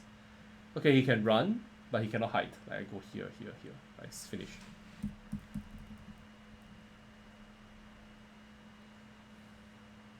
Oh. Oh, okay. Okay. So there is a way to play this. So after queen e4, black could play bishop takes f4. I just saw this. Very annoying. And using the fact that after queen takes c6, seemingly attacking two pieces at the same time, black could play bishop d7, attacking the queen by tempo. And this queen goes, and now the bishop runs. And all is well for black. So instead, maybe white could have gone bishop d3, still continuing with this stuff. And after g6, queen takes f4, attacking this pawn, and then playing something like playing this position and just enjoying a small advantage. I think this is how white should have played. But okay, this I'm looking at this at the cursory glance. I wouldn't be surprised if I'm getting everything wrong. After a4, bishop b7. Yeah, after taking on d6, I think black is definitely fine because he will get decent counterplay down the c file. So maybe bishop g3, something simple like this. I don't know. Yeah. So anyways, after takes, e4, rook c8, queen d3, knight e7, here. So like I said, this position looks very promising for white from an attacking standpoint, but the f8 knight holds everything. Yeah, a5, rook c8, rook c1. Yeah, b5, very ambitious. Very ambitious. Although I'm not sure. Okay, I can take, I guess. I take it. Did white take it? Yeah, he took it. Takes. Yeah, now white is good. I think maybe not b5, something else here.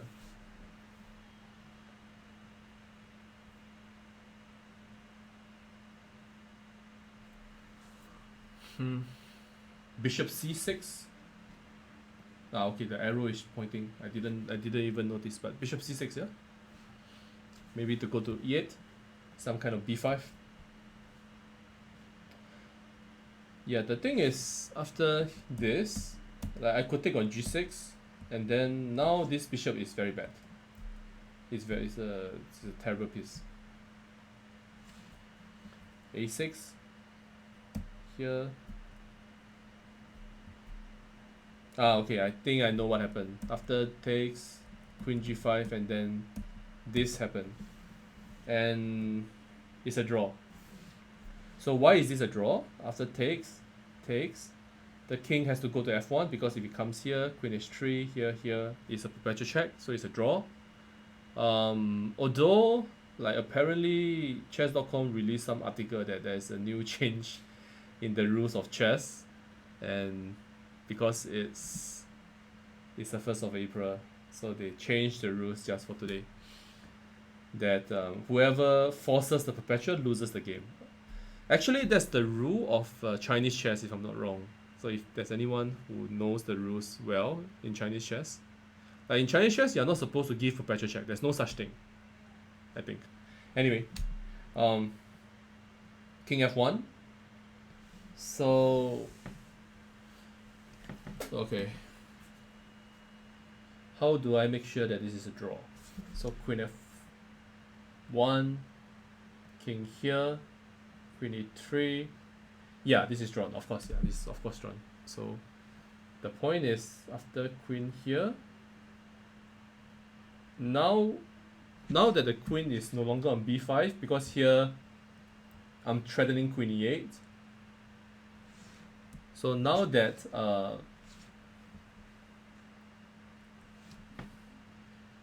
yeah, so for example queen e2, now I can actually take the rook. Somehow I could give a check here, and if king d2, queen takes d4, and then queen takes a1. So that's the point. That's the point of this whole maneuver. And yeah, just no escape. Yeah, queen e3. I have to go. Yeah, what happens if king d1, queen takes d4, king c2, and okay, even this. Let's say I go for this stuff. This also should be drawn because the king is so exposed. Or maybe just queen a2 check, and I will somehow force a draw here. C3, queen c4, something like this. This should be drawn. Yeah, so good game by Eugene Ang. Good stuff. So Liang is cruising right now. He has 2 games left, and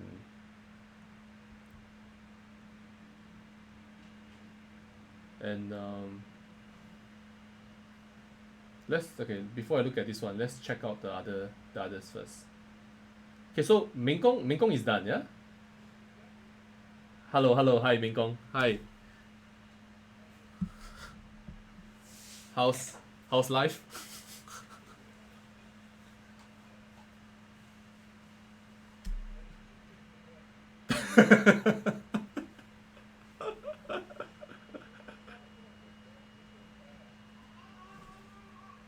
So do you have any games that you want to point out? Like yeah, that's against yeah, we discussed that extensively actually, but we still want to hear your thoughts. Yeah.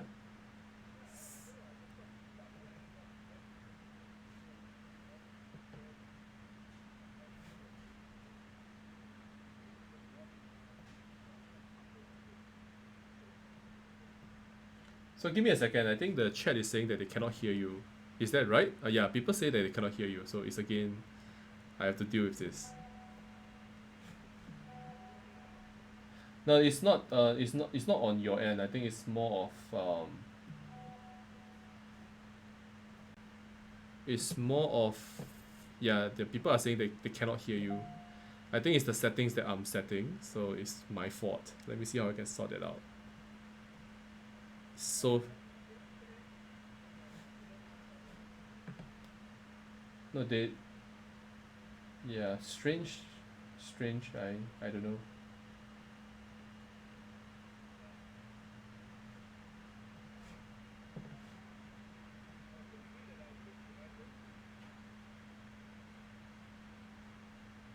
Honestly, honestly, I don't know. So now people are hearing a one-way conversation. Like I'm talking to myself now. So guys, because Meng Kong is speculating that he switched some devices, and that's why he cannot be heard on stream.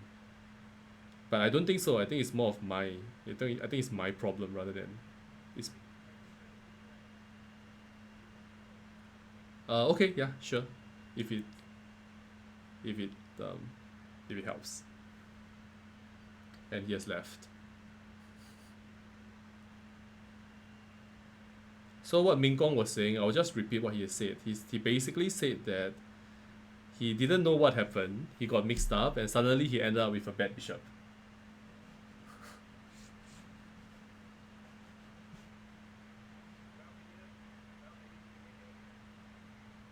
Guys, can you guys hear him?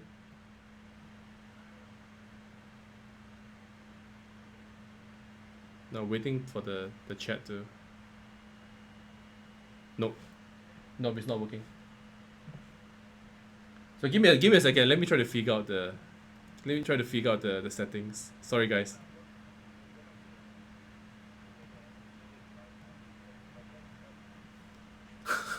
Okay, okay. So some people are saying that it's too soft, but it's not totally off. It's just too soft. Okay, let me try the audio.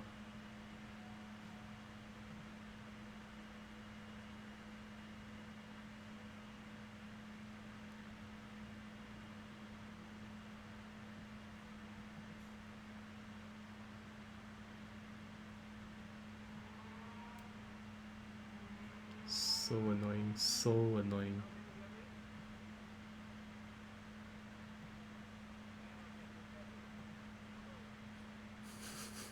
Citizens, ladies and gentlemen, I don't think people can hear you though.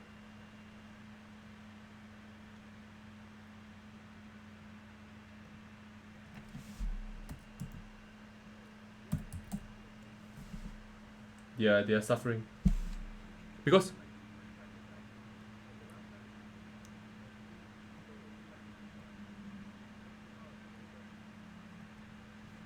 no, the problem is I think you okay you had you had less opponents lah, I think to begin with, and then you're playing way too fast. Like I don't know why you on time, right? Ah, I see.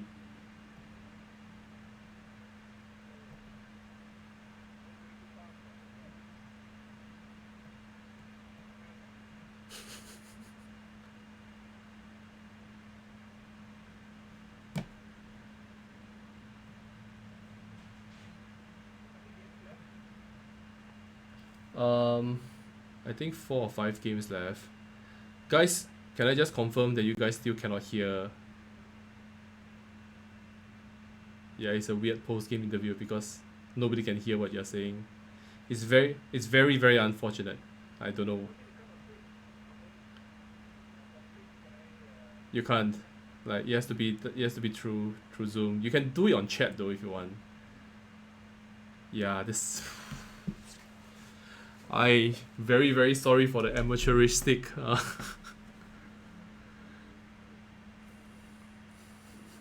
No, the problem is I actually know how to do this thing. we have done it before.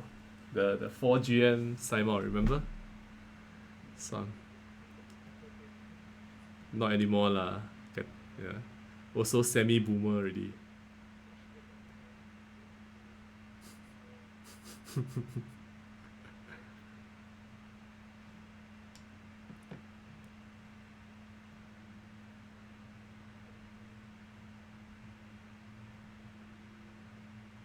Yeah, so it's going to come onto the.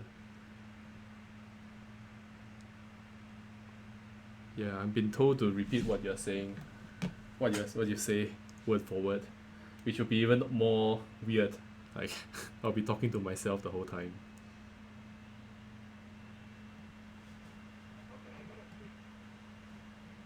No, you can go to the just go straight to the stream lah if you want, which is that I'll send you the link if you need.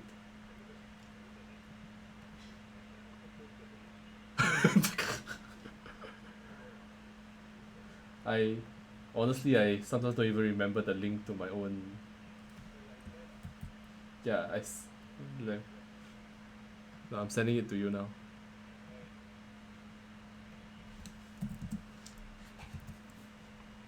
Sorry, sorry guys, give me a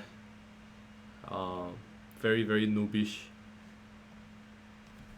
If anybody knows or anybody could have an idea why this is a problem now, it would be much appreciated if somebody can say something.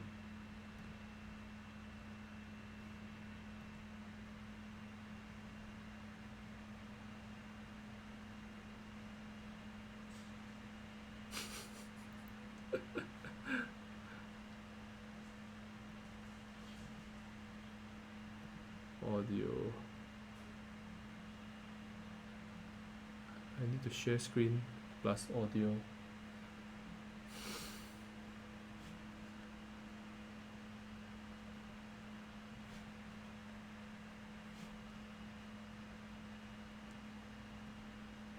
Don't think so. Kira. I think it's something on Streamlabs. I'm using Streamlabs OBS for the streaming.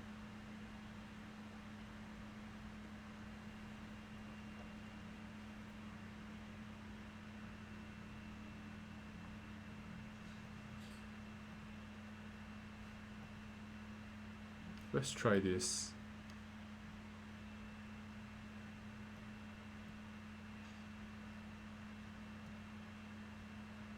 Yeah, the desktop volume is already maxed out. The desktop audio.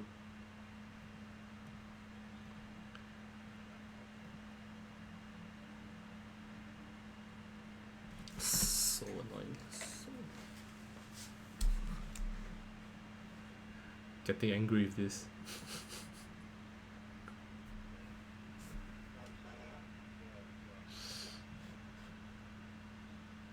I can hear you perfectly on Zoom. Just that the problem is that the others are not hearing, and it has to be it has to be a setting issue. It's definitely on my end, and I don't know why. The desktop audio is not showing, like it's not. The desk. The thing is that my desktop audio is not working on Streamlabs, and I have no freaking idea why. So I'm getting really annoyed. I'm using all my different devices.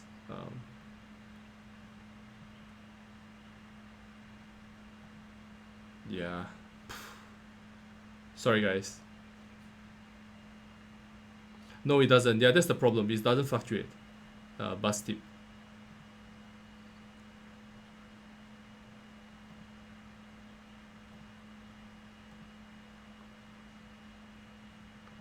And I'm using the usual speakers that I'm using, so I'm not sure why it's not showing.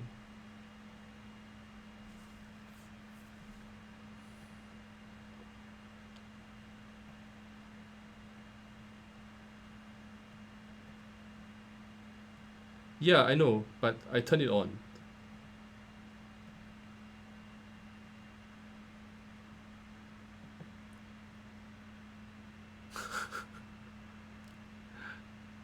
This proves that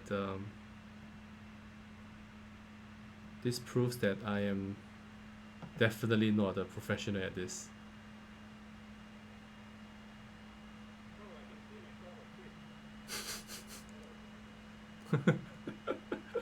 But they cannot hear you though. Yeah, they cannot hear you. You can chat, you can type in the chat though, but they cannot hear you. So Meng Gong is saying hi to everybody and all that, and sorry that you guys cannot hear him. So let me try to troubleshoot this now.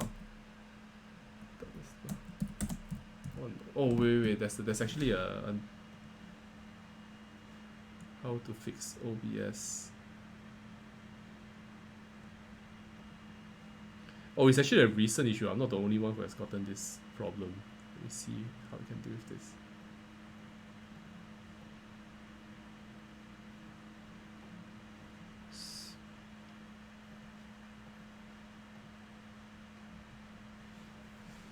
So Liang has also finished his games.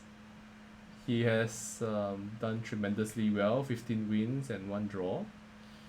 So well done to Eugene from NUS. So NUS guys are doing quite well, yeah. Jun Jie winning his game. Oh, by the way, you had one. Ming Kong had a draw, so we should point that out as well. So 1 draw, 1 defeat. Liang has 1 draw, 15 wins. Excellent result. That's what you always say. So Liang just said that he's lucky, but he always says that. So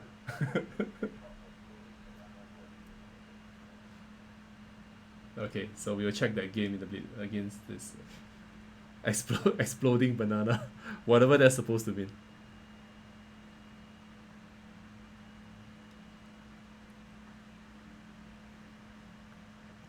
I'm actually troubleshooting this.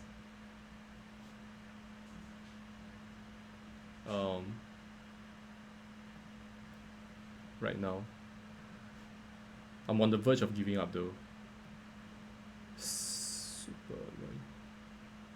I'm using Streamlabs. No, the problem is the OBS is not picking up my speaker, so no, they cannot hear you. They can only hear me. No, it's not.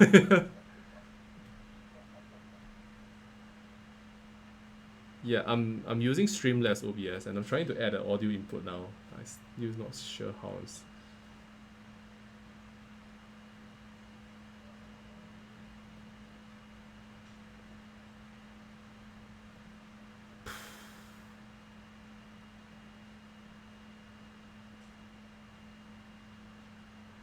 Let's try something else. Let's try this. Okay.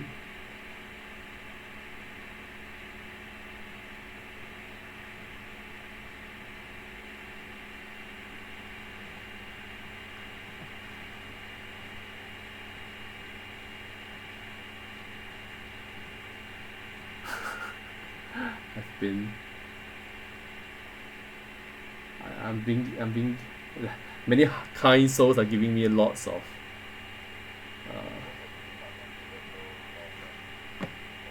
yeah, probably we'll have to do that. So the audio sounds weird now. I know, because now I have two microphones going on.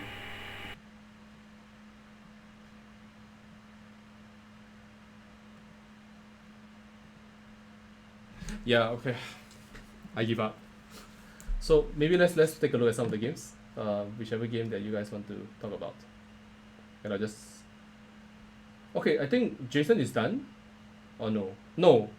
Wait, Jason has won 5 and then he has 11 games. What? It's 10-15. And yeah, he's not allowed to go.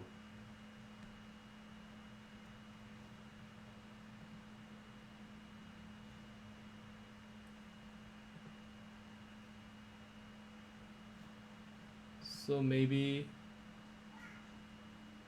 let me try to do this one-way conversation thing.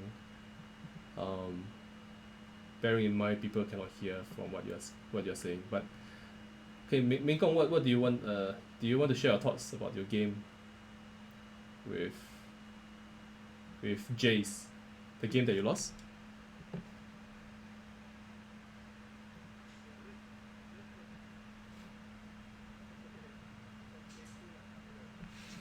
Yeah, so no, I'll be moving the pieces. Can you see the game on your screen? Yeah, so c4, knight f6, knight c3. Any point you want to say something, just let me know and I'll just populate that to the crowd. c4, c5, knight f6, knight c3. Yeah, so this is the Bovinic English setup, yeah. h3, e5, d3, bishop e6. At any point if you want me to stop, I'll stop. f4. Yeah, after e takes f4, I was wondering why didn't you take with the pawn? Or isn't, yeah.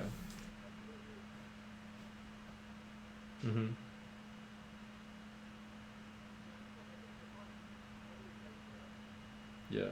So Meng Kong says gf4 was a bit better, which was what we were discussing.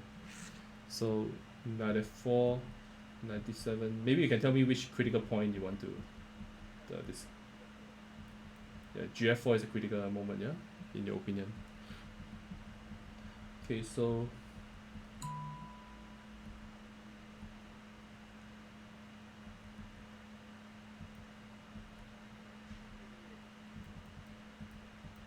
oh. So you missed queen e8. I see.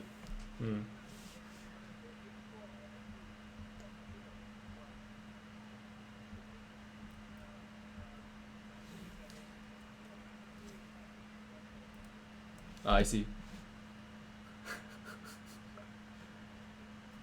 Okay, so Meng Kong forgot that his king is on h2, like 20, because he overlooked h4. Knight g4 comes with check, so he probably should have gone king h1 instead, and then followed by h4, bishop h3, and so on. Yeah, but black should be doing fine, I think. Yeah, in any case.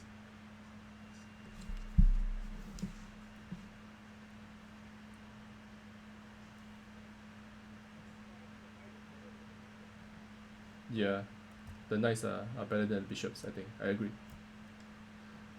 So h4, knight g4, king h1, here, here, here. Yeah, this position is quite dangerous, I think, for white. Yeah, yeah, b4, bishop h3. Bishop h3 was a mistake, you felt, yeah. But what do you think was bad?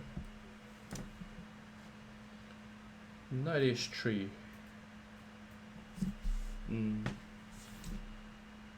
So eyeing the g5 square.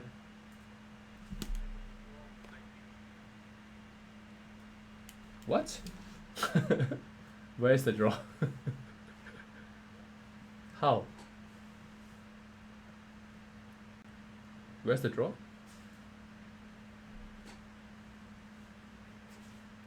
Yeah, queen c. Oh yeah, there's queen c3, yeah. And knight d4.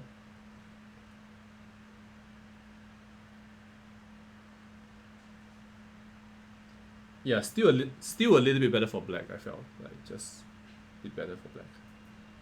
But you're right, I think knight h3, knight g5 is quite a good idea.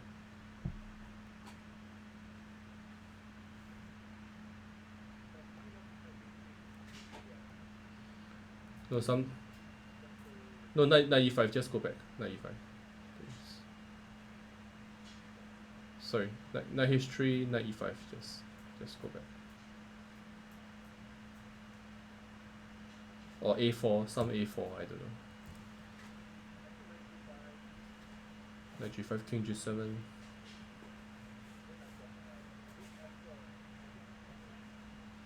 I see.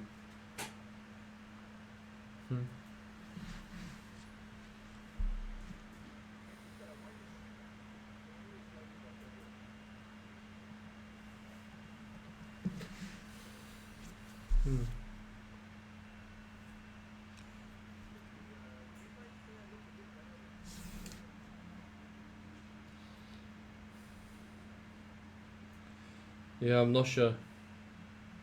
I'm not sure.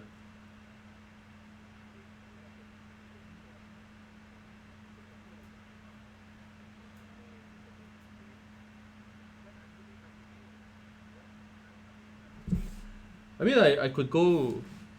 I mean, I could go after rook f4. I can always go e5. So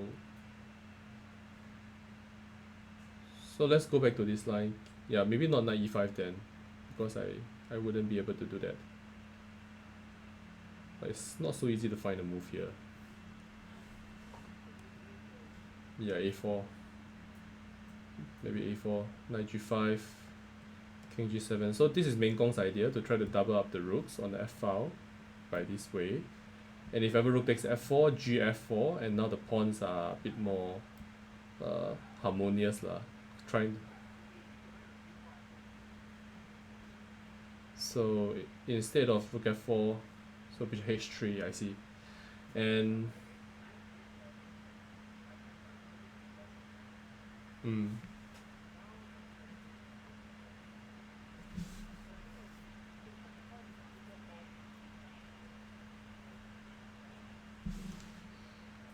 still there's some h5 though. So Meng Gong wants to play bishop g4, hg, rook f4, and to capture the pawn. So let's find a concrete move. Say, I don't know, rook f6. So then let's play rook. What happens if I go rook f6? Let's say rook f4. I come here.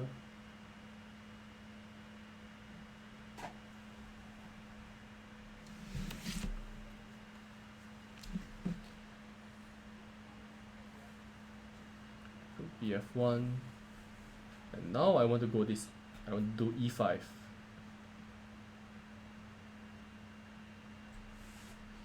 And you badly want your knight to be on e3 or c3 to get jump in, but not so easy, yeah?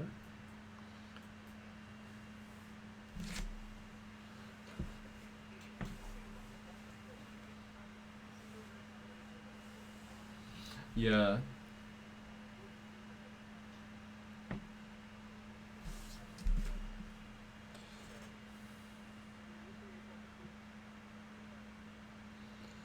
Yeah. No, no, no, but this position specifically, I think if my queen gets into the game, then it becomes dangerous for you.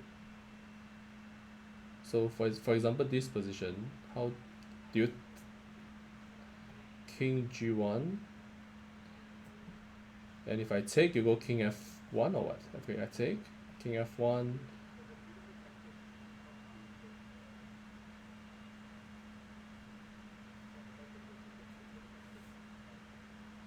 Oh, I see. So Meng is saying if bishop f1, queen g5, and how is this endgame? Queen g5, knight f3, king g2, takes. Yeah, you have to play queen takes, and you go check, and take this one. Oh, but the knight gets trapped. King e1, and the knight gets trapped. So okay. Anyway, this we will have to check this. But still feels like black is I don't know. I just feel black is still a hit, slightly. Okay, but let's see the game. I think game is also quite interesting. Somewhere after b4 takes.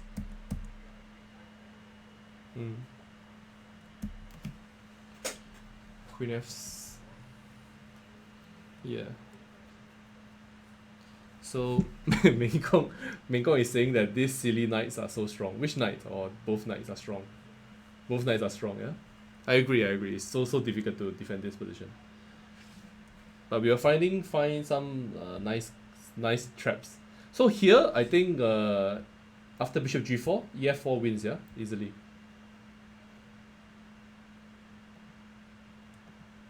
Yeah, ef4 just wins. So hg4, okay, still okay for black, I think. Rook a3, knight e3.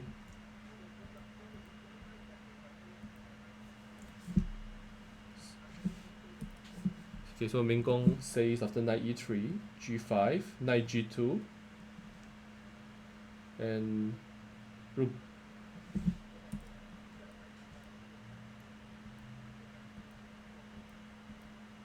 Here, yeah.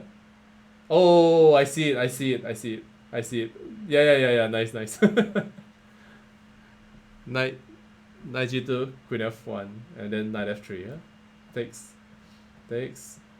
This will be publishable content. That's for sure.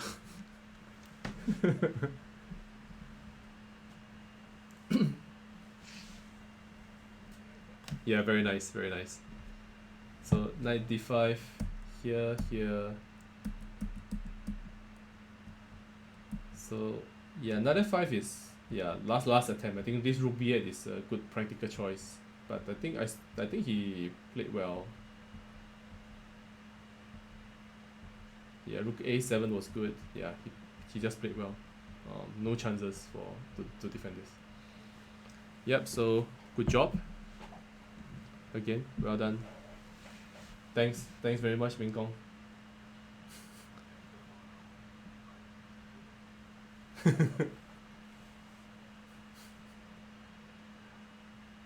Okay, maybe Liang, is Liang still around, or yeah, or maybe, or do you want to have your dinner? Oh, so maybe you want to. Do you have a best game in your view that you might want to? Exploding banana. Okay, let's take a look at that one. So d4, knight f6, c4, c5, d5, e6. Our favorite Benoni.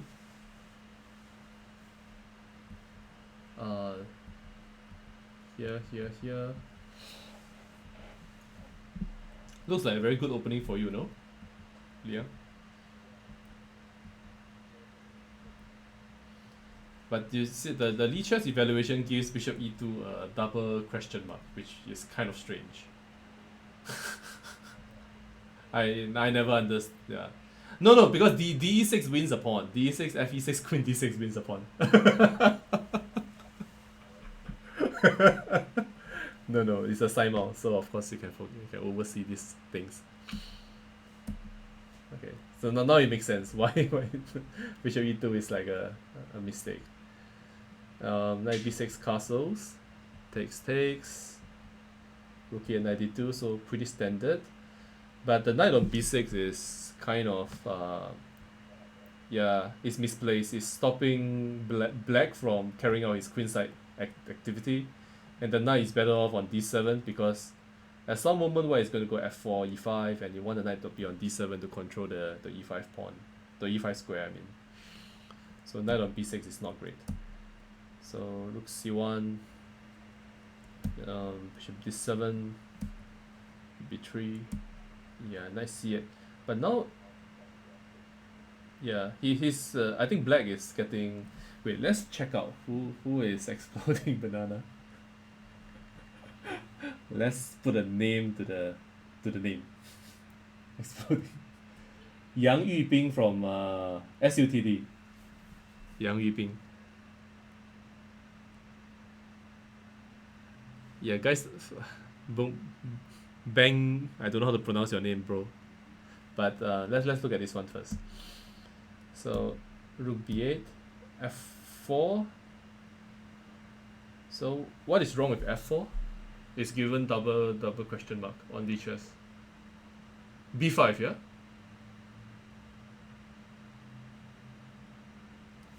Move 16 b5. Yeah, and you drop e4, do you? Were you intending e5 or something like that?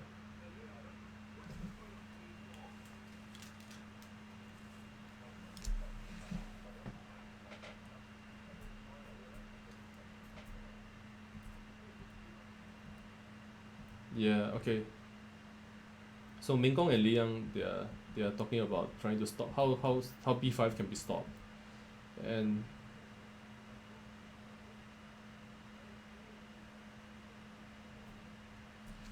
f4 will blunder this d5, yeah? So this d5 pawn. So maybe rook e1 first, followed by bishop f1 and then f4.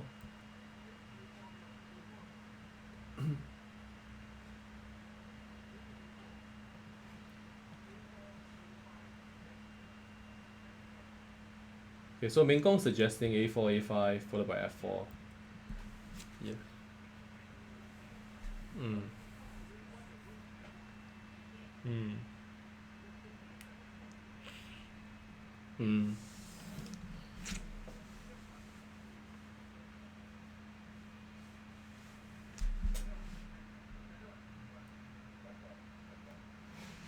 Yeah, I agree.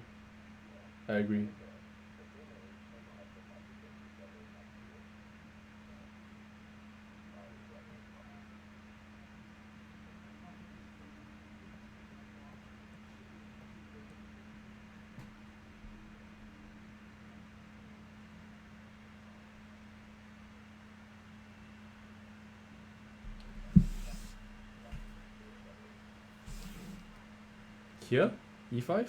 No, it's black's turn. So black's. You're saying knight a7 to come to b5, yeah. So guys, sorry. I know that you cannot hear the entire conversation. I'm trying to. Yeah. So this is. I think we are concluding that the rook should remain on a1. Because the whole idea is to stop black from playing b5, and then trying to engineer an e5 break. So Meng is suggesting e5 here. I take, and after, do you take? You have to, right? Because there's no f5 stuff. So you take, rook e5, knight c4.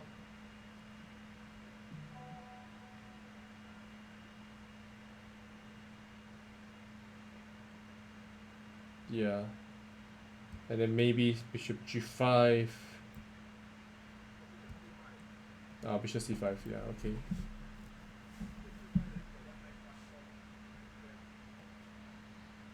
So rook e8, I don't know.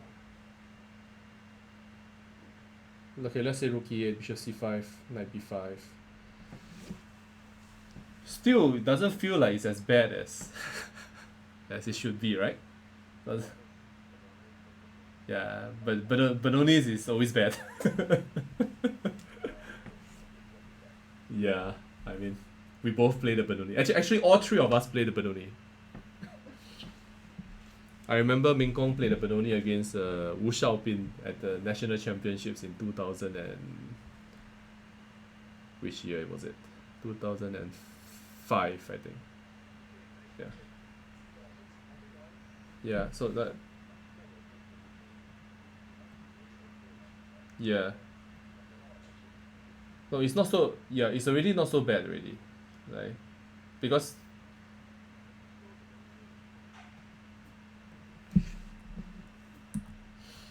But okay, let's look at the game. Yeah. So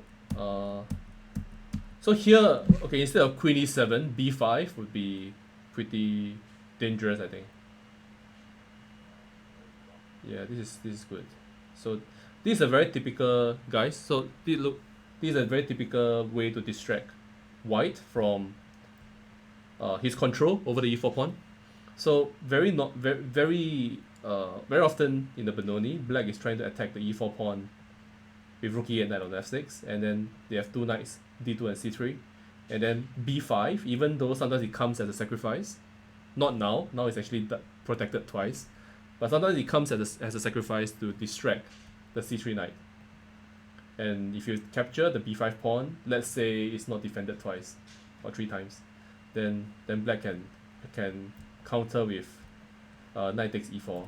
So this is a very thematic motif in the Benoni. But here it's even better because it's not even a sacrifice, it's defended sufficiently. So yeah, b5 would have been good, I think. Yeah, queen c2. No, so b4 and knight takes d5. So yeah, here b4 and then yeah, this is a very very typical tactic. b4 attacking this knight, it goes somewhere, knight takes d5, and then the pin is nicely exploited, and black wins the pawn and with a much better advantage.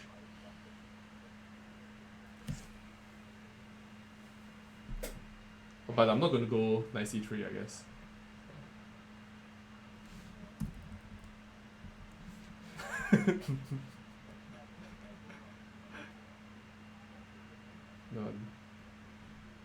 No, yeah. Queen c2 is good, I think. Yeah.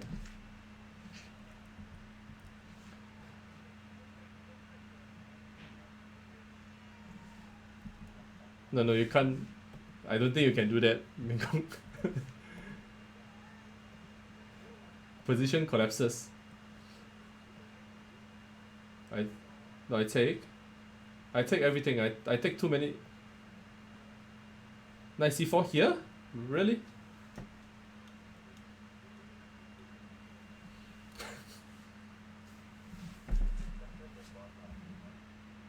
No, I think his point is the knight is trapped.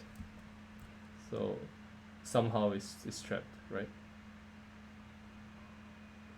Yeah, very clever.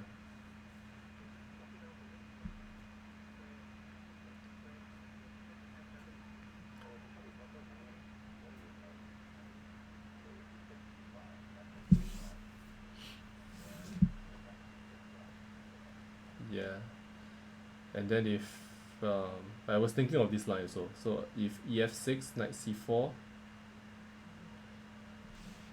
bc, rook e3.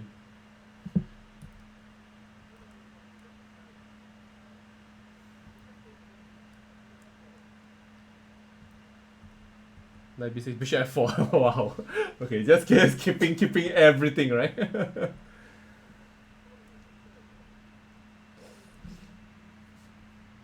Yeah, but I guess yeah.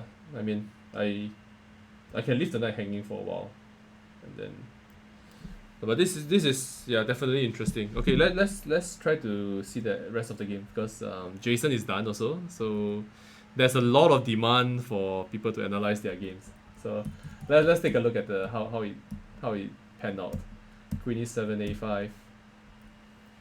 Let's ignore all the question marks. I don't understand some of these things either. Takes rook e1. Bishop b6. When do you feel uncomfortable, Liang? Like, mm,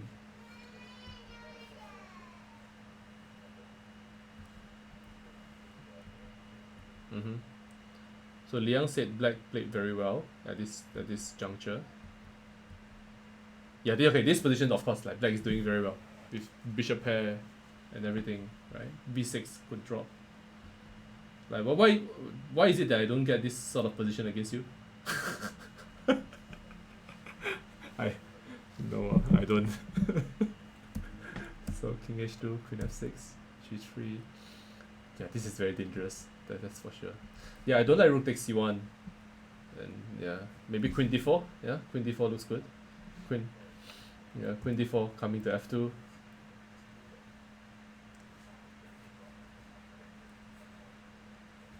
Yeah, true. So basically, we said that the queenside pawns are going to be a menace in the rest of the game because now queen takes d4 is more or less forced. Bishop takes d4. I will take the pawn on b6 and then I will start rushing the queenside pawns. Still, e5 takes no, hang on. So take the rook first. I take the rook first. Takes, and then now how take this way. 94 take on f4 like this, yeah. No, 94 already. So 94 ef4 96 or what? No, 96 I take the third pawn. So I think that's too much. Yeah, but I think no, but there's the Grunfeld pass pawn, right? But with and there are three pawns down, so I think yeah. So yeah, it's technically you should be losing. Yeah, there are some tricks. I agree. There are some tricks, but technically this is lost. Yeah. Or it's your famous mind control stuff. So yeah, rook c1, queen. Yeah, queen b2. Yeah, now this is suddenly the tides have turned. Yeah, because now the rook gets to c7. So one thing to note that I notice in my games is that don't initiate exchanges, guys. Like, so here black played rook takes c1. You are initiating the exchange, when it's actually better if white captures on c8 and then you recapture on c8. It's like better in that sense. Unless you have a very good reason why you are initiating an exchange, don't do it. Normally, it's not good. Yeah, there are many. I think there are many good moves here. So g5 g5 e5, right? Your favorite, and then knight e4. Your no knight e4.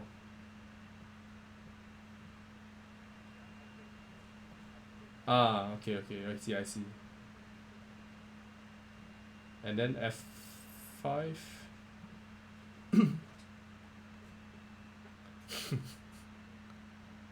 Is that only for rooks or other pieces? No, for everything. I think in any form of exchange.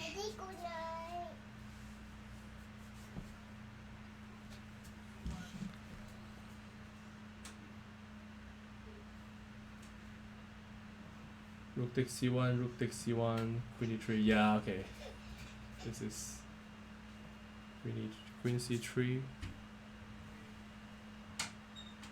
Oh, rook c3. Yeah. Okay, let's fast forward to the end of the game because we are yeah, we need to at least check Jason's game. one of Jason's game at least, yeah. Or if not, we have to carry out a second session for the crowd next time. So here, okay, so here bishop a4, knight a5, and then blunder the piece and wins.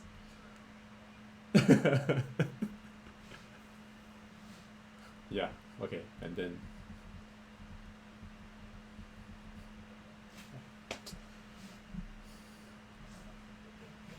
thank you, Liang. So Jason has 14 wins, 1 draw, and a loss.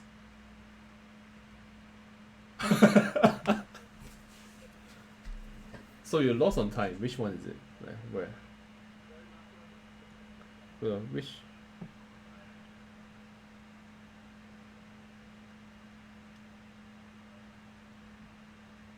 Just a puzzle.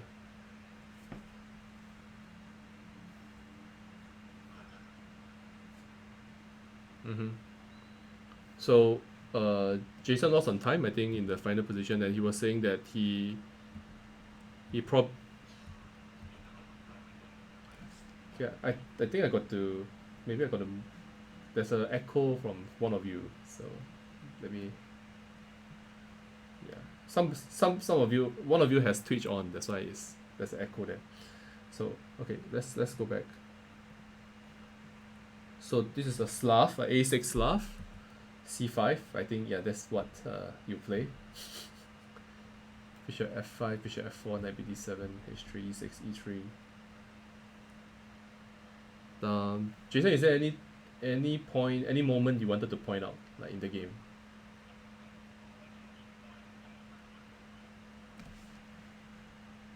Sorry, I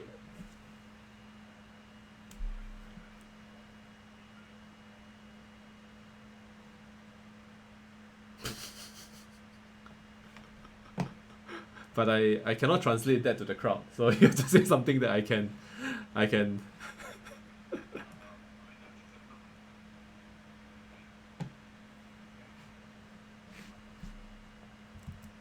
Mm-hmm.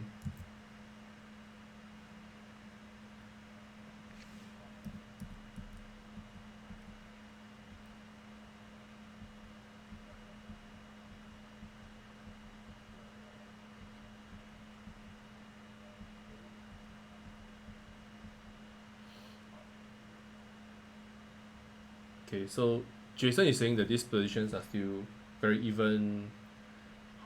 Uh, yeah, there's an echo on Zoom that is it's pretty loud. So I'm not sure from which of you. Anyway, 96, b5. Okay, takes queen b4. So this, yeah, nothing much is going on. Yeah, quite equal-ish. Rook c1, h6. So Jason was saying that he was targeting the c6 pawn and was not expecting some kind of counterplay later on. Yeah, this position suddenly looks very good looks very decent for black. Queen b8 and bishop e5 or something. Yeah, that's what you did. Queen b8, bishop e5, queen f5, rook a1.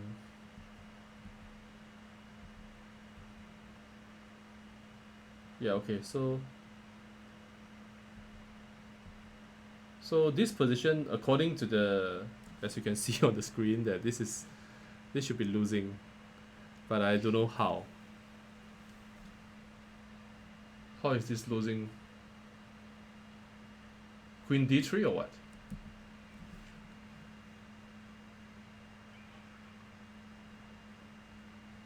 Okay, so not queen d3, because queen d3 isn't winning. Say bishop g5 is winning.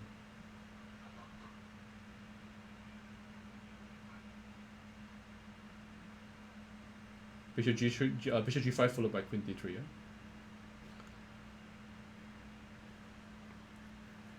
Not sure. Anyways, queen d3, also good. I think bishop f6 takes, f3, queen c4, rook q1. Oh, Oh, you lost a pawn. And yeah, so I guess this stage, instead of exchanging queens, I think queen c3 followed by pushing the pawn should win. Is that what you were saying, Jason? Yeah. But I think after queen f2, king f2, maybe this is draw, because now I block it on d4. Yeah. Yeah. Yeah. Yeah. A little bit of a strange game actually. Like nothing seems to be going on, and then suddenly.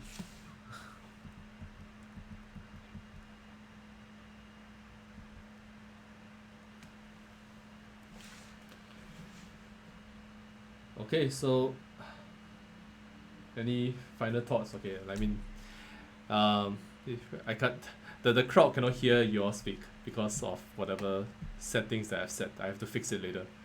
But thanks very much to the three masters. Thanks to all the viewers. I think we have about 50 or 60 viewers on average from the start of the event until now. So for those of you who have followed through, thanks very much for spending 3 hours.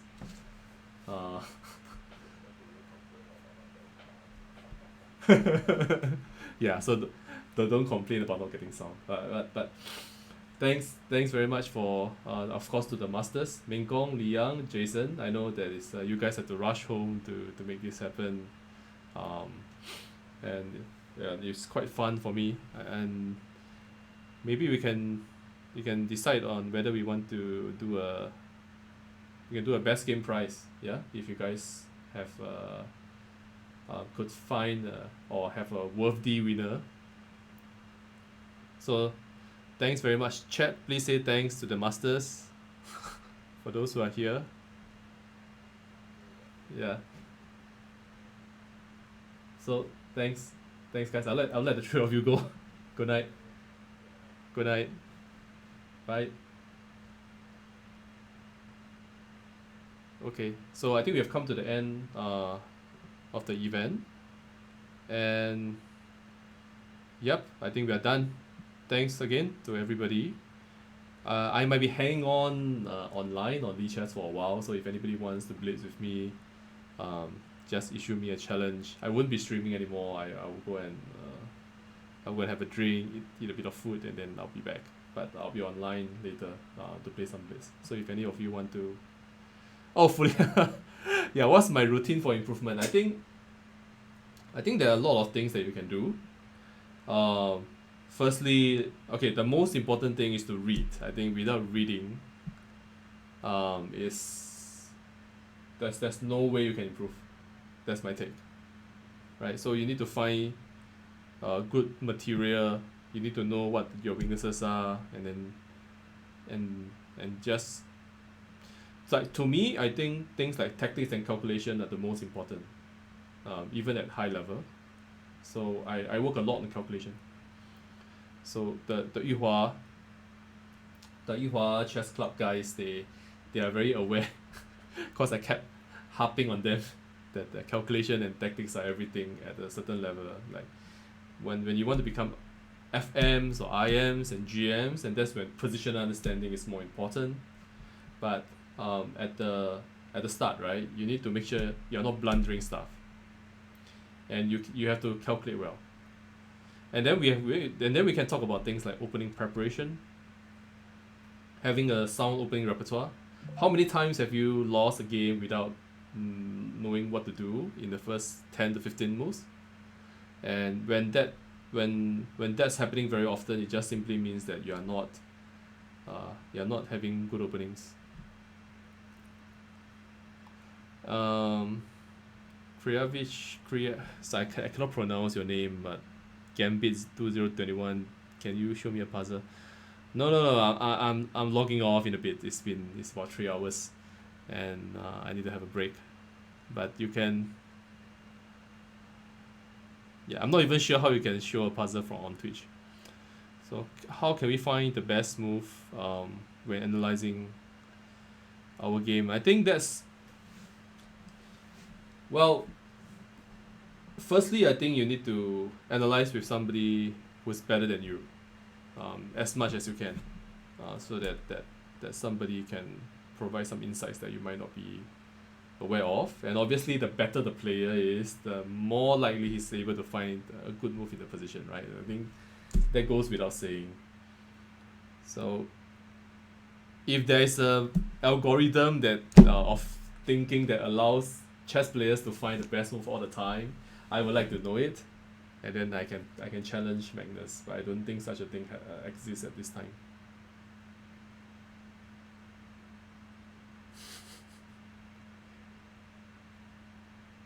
Okay, anybody has any other questions? Like I can hang around for another 2-3 minutes if you have any questions. Not any questions, please. Chess related questions. Like don't ask me stuff on your personal affairs.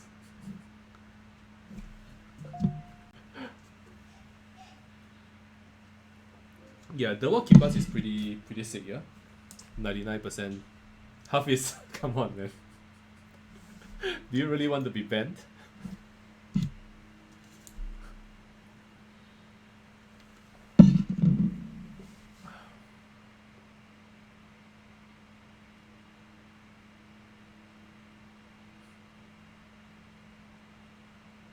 Ah, King's Gambit, yeah, nice. Is that Serbian or something? So can we use stockfish? I think using stockfish is a double-edged sword, because people generally don't understand, because the risk is that the engine is just throwing out lines of very high quality, but people cannot really, you wouldn't be able to understand how it arrived at that position. So I'll be very careful with using engines. You need a certain degree of experience to know how to use engines to analyze properly. So for example, I use engines all the time, but I have a lot of experience in using engines. I pretty much grew up learning chess without chess engines, without a computer. And I became 2300 just from using books and magazines. No chess base, no computers. So when computers came and engines are used widely, I was able to use it much better. You know what? In a much more effective way. So I would really advise against using engines in any way. If let's say you haven't attained say 2300. What is my favorite line of the Benoni? The Benoni, okay, there's so many lines, right? So there's all these G3 lines, there's this H3, Bishop D3. So not so easy to answer this. How do you record my opening repertoire? I use ChessBase. So I just recently got to find out from a few people that they have never heard of ChessBase in their life, and they are pretty talented people. I see. Before ChessBase. No, I don't even write them down. I just remember stuff. I just remember stuff. Which makes me sound like a freak. But I used to go through lines. I remember when I was in the army, and I was using old magazines, and no, I definitely did take down notes, like for sure. I definitely did write down some of this. But I did prepare for a very important game with the Nationals, using a very old magazine and a very small chess set in the bunk.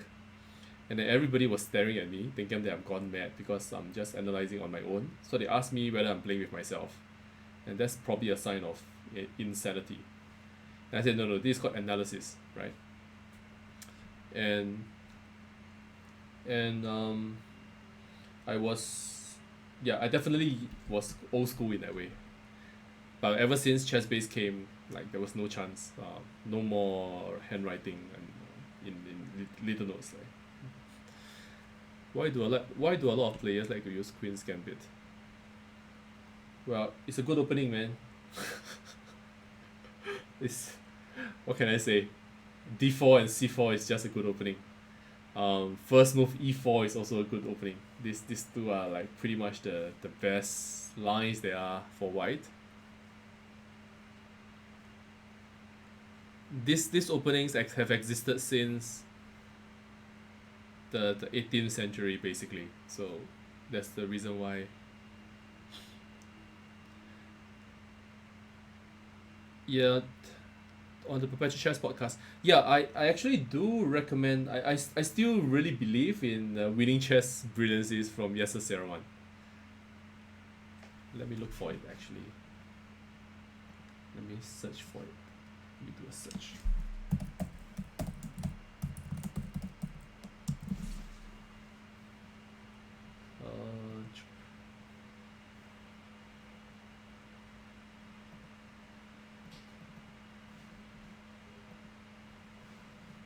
Yep, this is the one, yeah?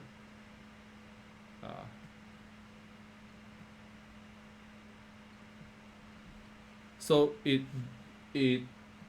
yeah, maybe you were not listening because we were playing, but he explains everything so well that I could still remember a lot of the analysis. Even though I read it when I was in like primary school. Yeah, yes, sir, he's great. I really like him a lot. Hikaru or Magnus? Magnus. What do I do? Yeah, so I play the Grunfeld, and so after d4, knight f6, c4, I go g6. But yeah, it's just a good opening setup, and it's also a favorite of Su Liang, and then also the current national champion Tin Jingyao, and there's good reason for it.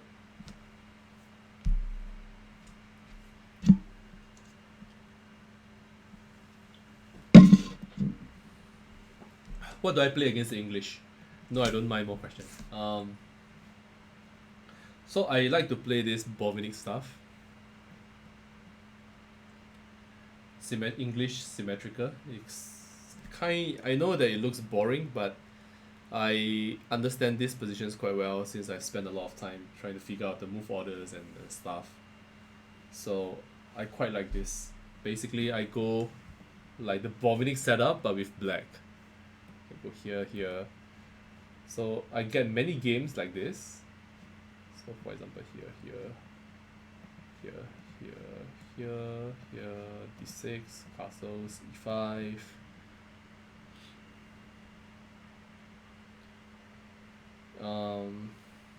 Let's say a3, a5. Here, bishop e6, d3, knight e7. So these positions I really enjoy playing. And there's I think there's a recent Chessable course published by David Vigorito, which is pretty awesome. So the Zucker taught. I'll answer Karukan or French first. French. I made the GM title with the Frenchman, so.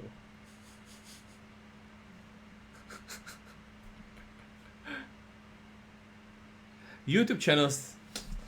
Yeah, that's the problem with YouTube channels is that there's so much content these days, and not everything is. I don't know, like. There's a lot of information out there, and a lot of it is bad. That's why.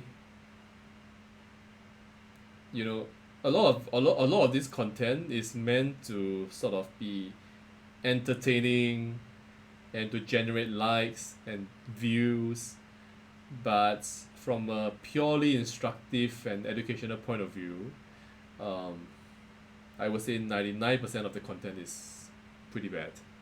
But there's nothing against. I'm not against this sort of content because whatever works for people, right? Like there's a reason why people would watch a certain YouTube channel.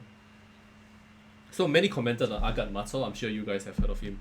He's the most popular YouTuber, but I think he's going to be overtaken by Levi Rossman very soon. Gotham Chess. And Agat Matsal is like he's about 1900 I think in FIDE rating. And while I don't think that the players below a certain rating, like I don't set a rating limit before somebody can give instructional material. But if you compare, say, Peter Zvidler or somebody else, it's hard to argue that Agamotto could possibly give. Let's do some games while I answer questions. Yeah?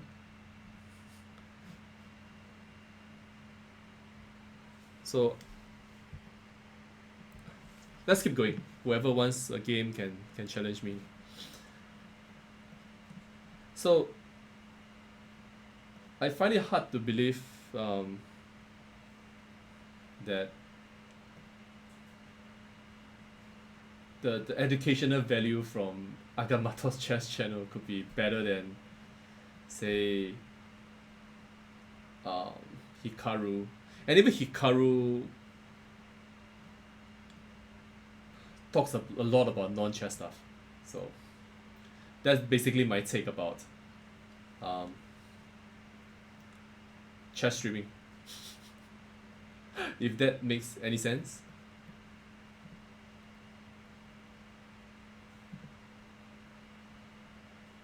I think I messed this up. I'm supposed to play a5 earlier, I think.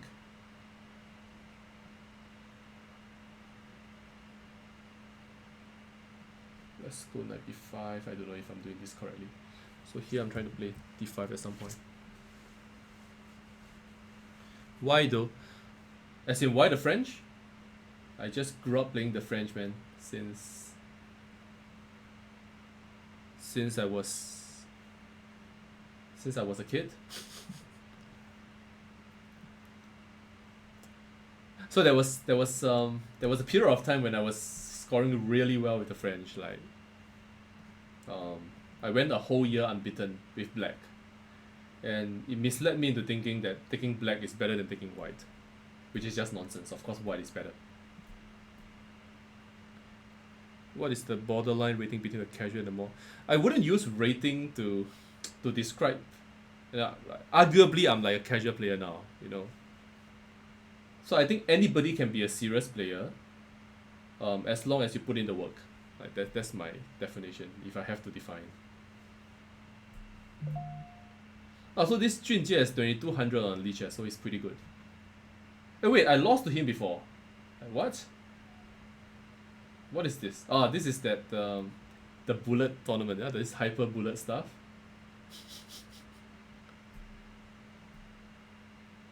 Okay, so how I can go take. So the thing about these positions is I want to go f5 as soon as I can.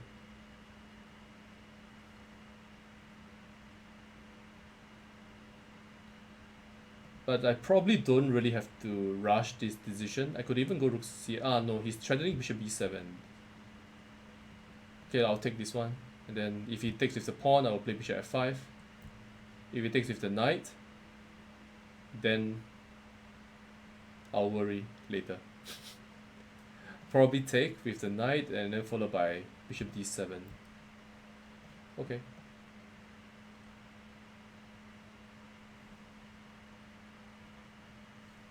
Yeah, there's also this Ukrainian grandmaster. He's like 2600. Molisenko or something.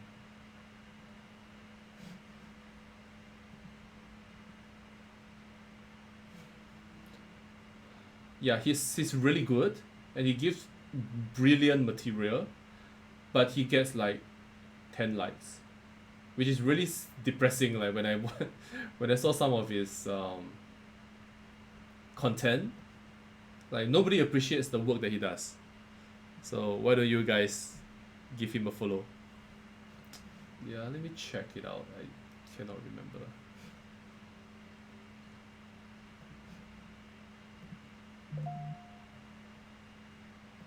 Malaysian Oleksienko or something. It's very difficult to pronounce his name actually. Yeah. Okay, I found him. Sorry, Junjie, I don't mean to be to be disrespectful, but I need to cater to the crowd, man. So this guy, Mikhailo Oleksienko, like he has brilliant stuff on his YouTube channel. Yeah, and Andres Toff as well. I like him very much. He's a friend of mine. So okay, now he has like it's just insane that he has 3,000 subs. Like how is it possible? He should be having 30,000 at least. So look at some of his stuff. Corresponding squares. It's insane, man. And some get like okay, now it's a lot more reasonable with a few thousand views. At some point I saw it at like 100 views. Important endgames. Yeah. He's a bit of a freak, yeah? GM PhD.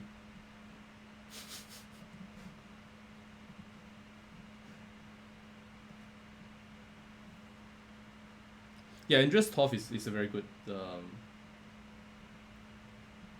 content creator as well. He's from Australia.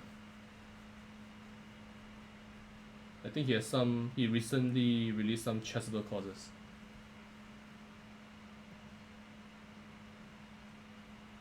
Okay, finally I've achieved this F5 stuff. I'm not sure how great it is.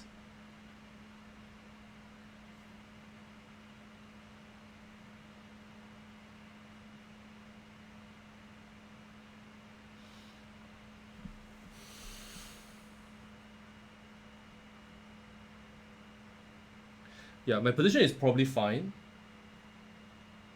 but I'm not sure whether I'm having an advantage. So I want to swap these bishops off if I can. Not sure how I can do so though. Let's go queen b8, strange move. Actually, I'm threatening bishop e2 and queen takes b2. I gotta play fast, I have 1.5 minutes left.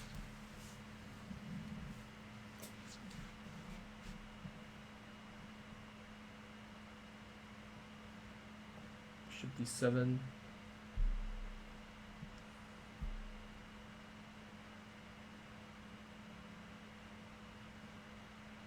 So I cannot take yet because this rook a b1 traps my queen.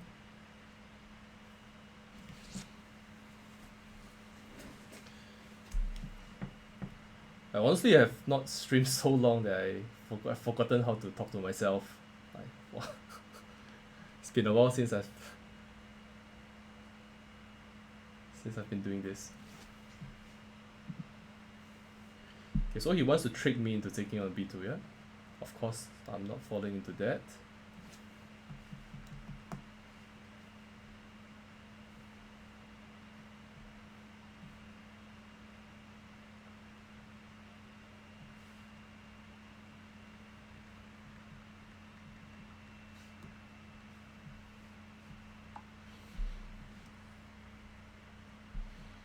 Junjie, play faster.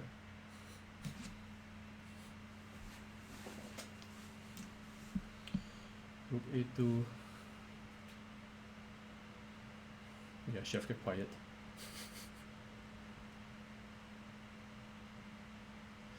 Yeah, I'm very tempted to go a3 now.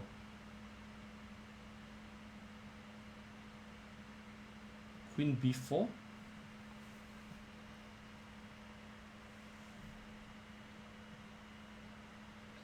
So he...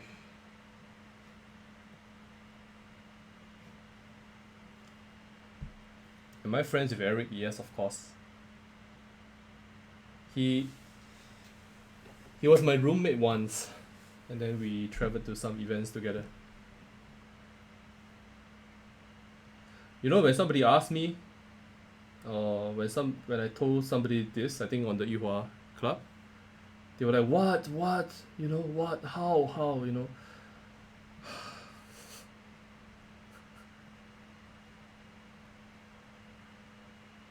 Like we were very good friends like before he became this insanely famous. Okay, so what's happening here? Knight a4. I can choose to play rook takes c2, or I can take on a4 and then take on b2. Either way, I'm a bit better, but I'm not sure which is best. Takes c4. Rook b1. Okay, I take this one.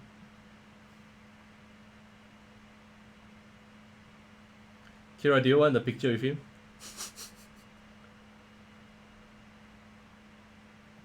Bishop e8. So now rook a8, maybe? Yep. Here.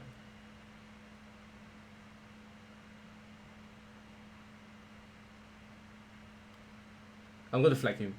Sorry, bro.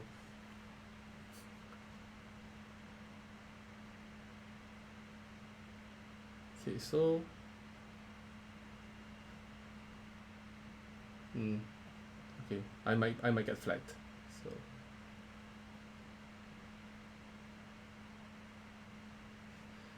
good game. This was a very tough game.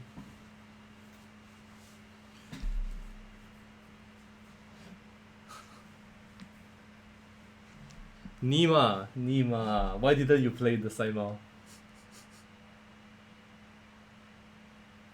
Good game, Junjie. One more?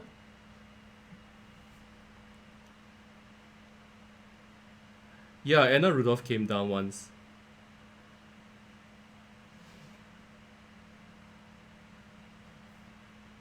Okay, anybody who wants a game, come on. Please declare yourself on the...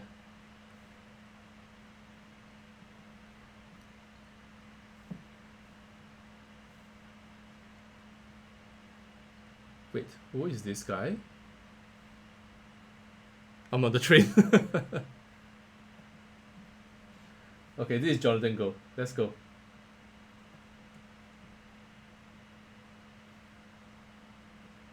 Go.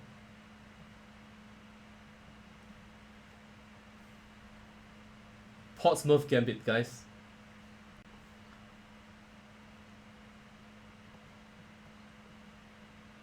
Against this guy, it's probably not going to work. But who cares?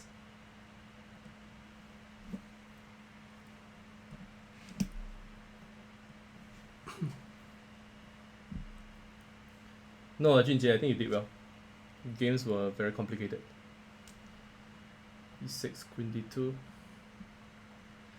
So, if you have not watched my stream with Sagasha on ChessBase India,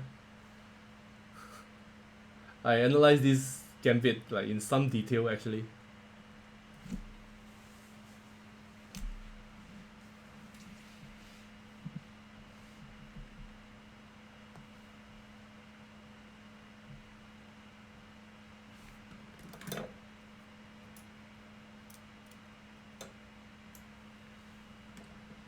A3.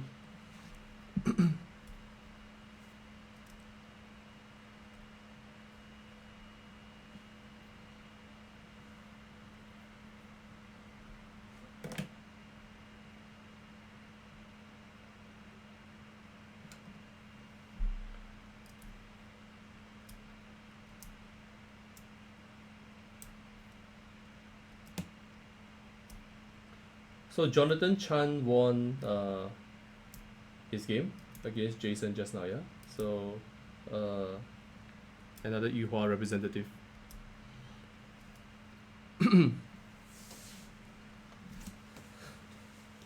Hafiz bro, I'm taking this Saturday's session, you know. Do you watch A Boys to Men, right? So you know what is Tiomak, right?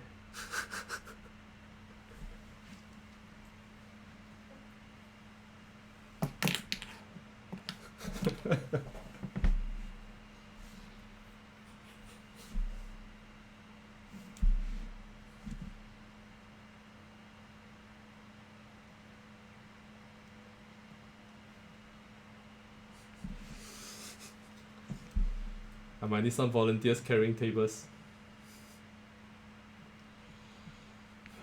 No, this position, like I'm a pawn down. I have definite compensation, and the question is how great is that compensation? I think it's pretty good. So some kind of knight g5.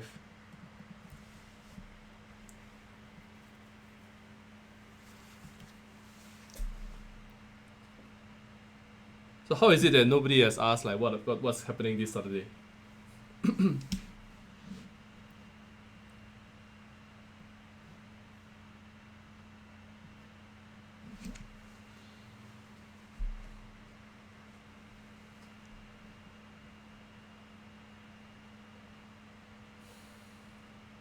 c7. Now he wants to play rook e8, defending the bishop. Okay, let me take it off.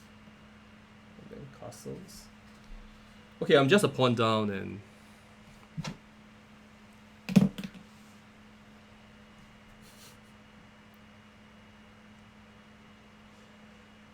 I have nice compensation with the bishops.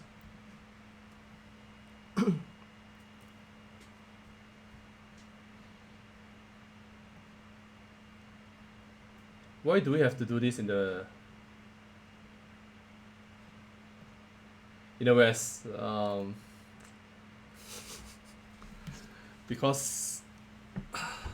Because I studied in man, and of course I'm going to be choosing somewhere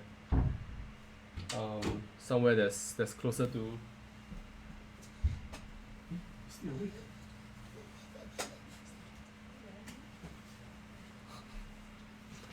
Of course, I will choose somewhere that's nearer to my place, right?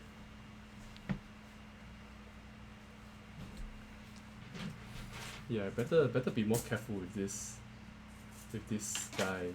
He's very dangerous. But now I think I can take and play bishop e5 check.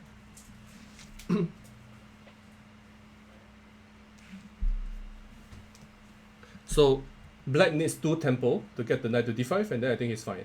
But he might not be able to get there.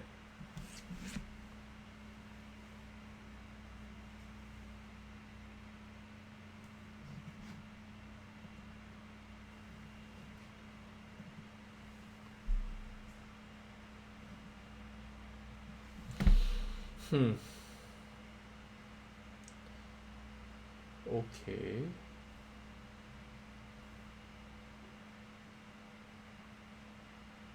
I think. Okay, I definitely should take and then figure this out.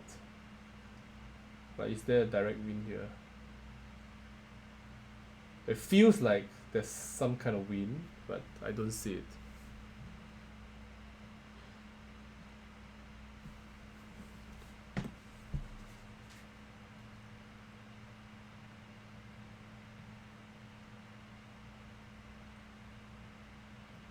Okay, so let's do this. I go here, threatening. Yep, and now I go here. Wow, but he just moved his king away. It's kind of annoying though. He moved his king away. I play rook takes c6. Okay, I guess it's the best I can do anyway.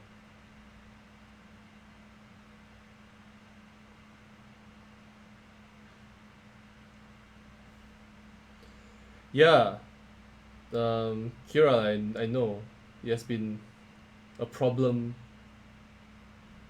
I know that there are no clubs in the, or rather there's a lack of chess clubs in the East. Wait, what's yeah, King b7, yeah.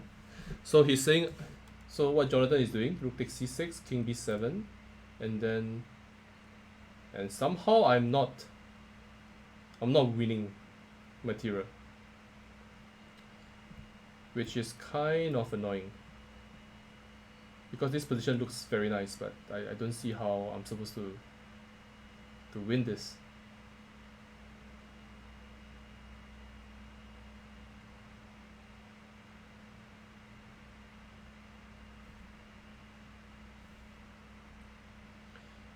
Maybe I can go rook d1 and mess about.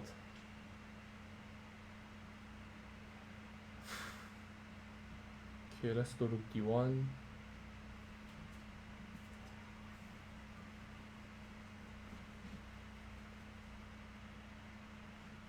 Okay, I go g3 or h3. Let's go g3. Let's go g3.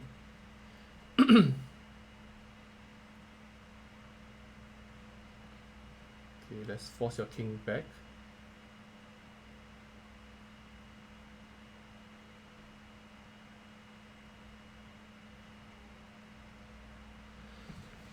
I'm not making any progress, which is very annoying.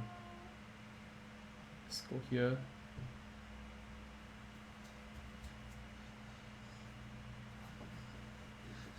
Yeah, I'm losing control over this position, which is kind of unfortunate. Now 94. Yeah, I've totally messed this up. Now king d5 and I resign. Yeah, good game. King d5, I resign. Wait, what? Okay. He missed king d5.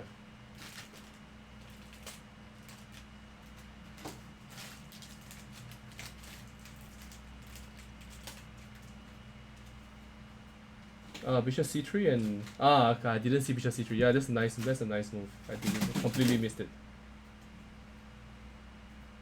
And now I blundered this. What am I doing? Also behind on time, yeah?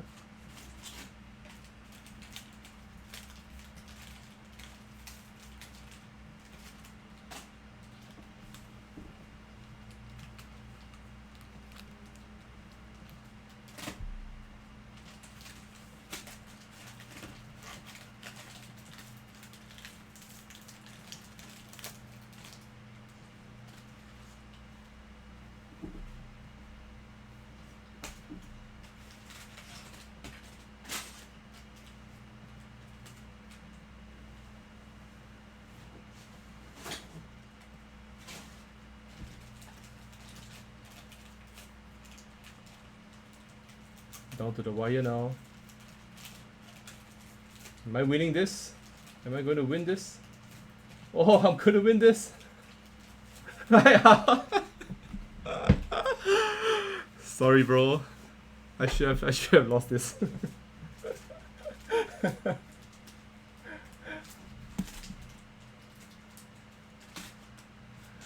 Yeah, I totally went quiet for a few seconds. Okay, let's go, Hafiz. Come on, play a proper game with me. Yeah, I don't want to see any nonsense, yeah? Let's go, Hafiz.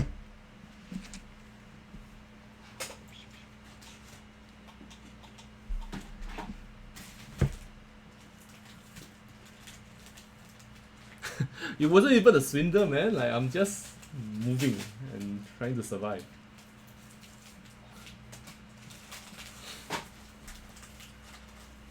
Okay, Slav again. Okay, so bishop g4 is not exactly the main idea in this position.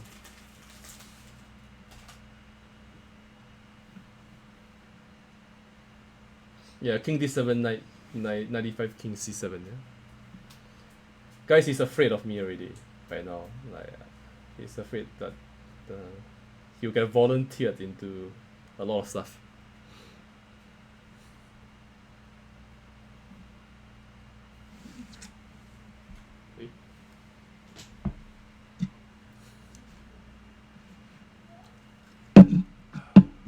Okay, so now I can take the pawn on b7. Remember what I said during the stream? Like when the bishop comes out in all these queen's gambit positions, queen b3 always should always be considered. So now there's also this funny idea. Okay, so let me take this one first, and then see what happens.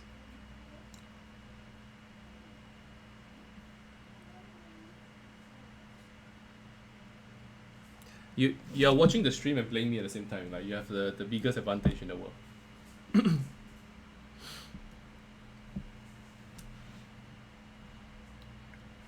Knight c6.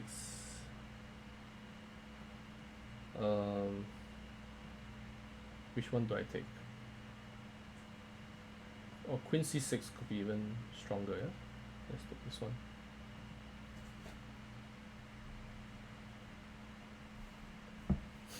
Confuse me with weird tactics.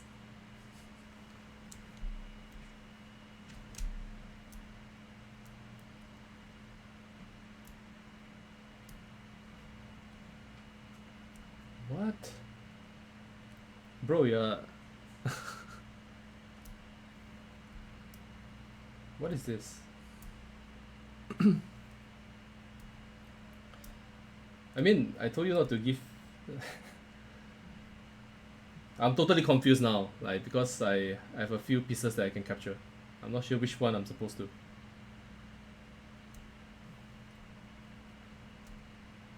So 94 bishop b4 check. Let's take this one.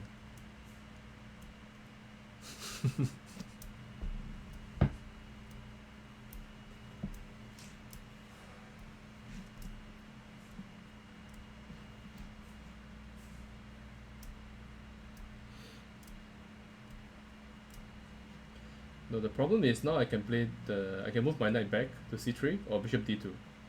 Both moves are fine, I think. Okay, let's do this.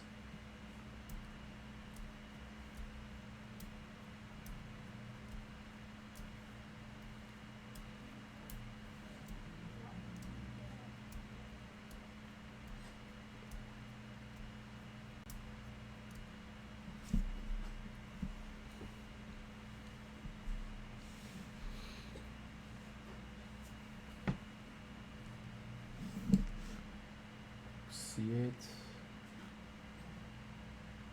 queen a4. I could just take this one off, and should be quite good for me. Okay, let me just change pieces.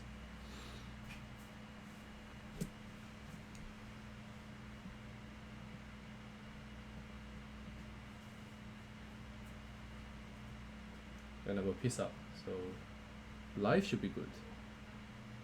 Kai the Eye. Who is Kai the Eye? He wants to play half plus 0 with me.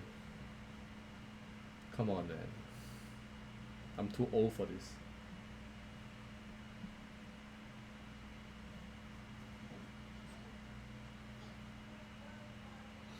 No, I'm aware of this hyper bullet stuff. I played this random tournament. Not random, it's a friend's birthday tournament, and I was just tilting the entire event.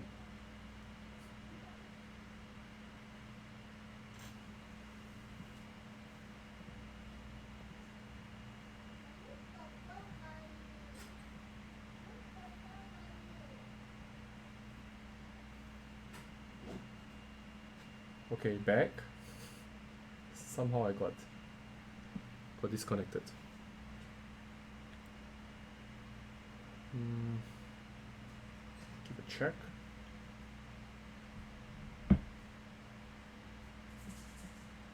No, it's not. I'm not using green screen. I'm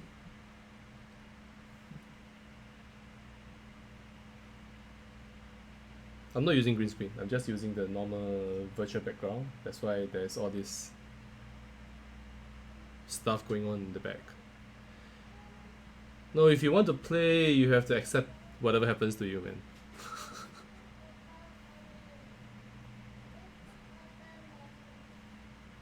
So you're welcome to play. So look at this. So don't I think the time control is too high. 5 plus 8 is too much.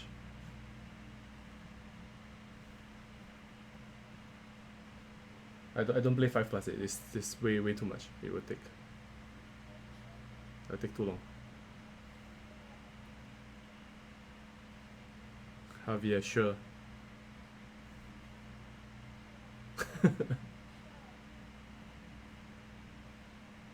April's Fool ends in 30 minutes.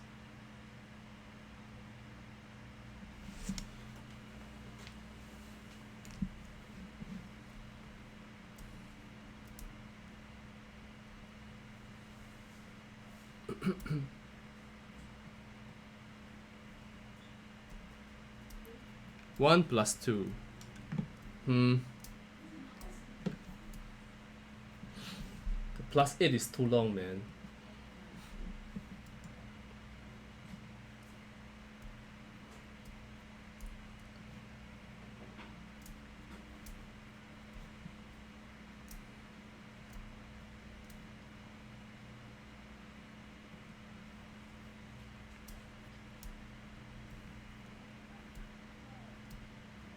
Hello, hello, welcome. Thanks for following.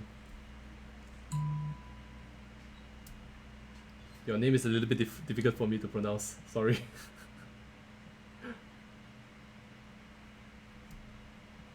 One.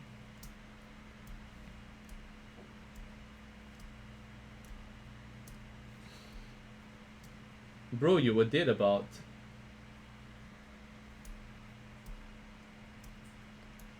15 moves ago.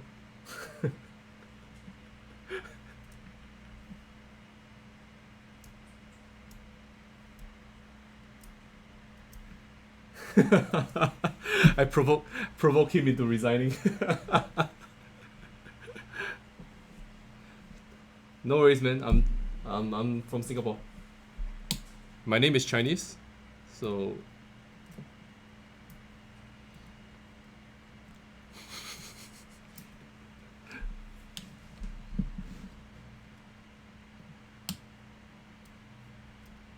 who is TP53? Okay, I'll play this bullet game. Let me show you guys my favorite bullet openings.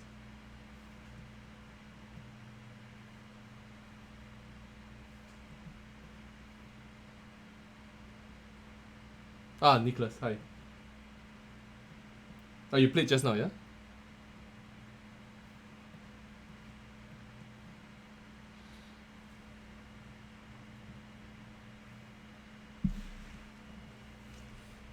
So, but guys, I think MBS is not as famous as we think it is.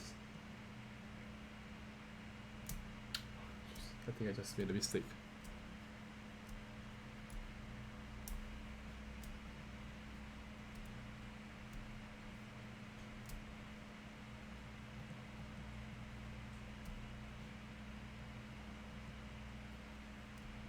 There are some people who have never seen MBS before, you know, like, strangely enough.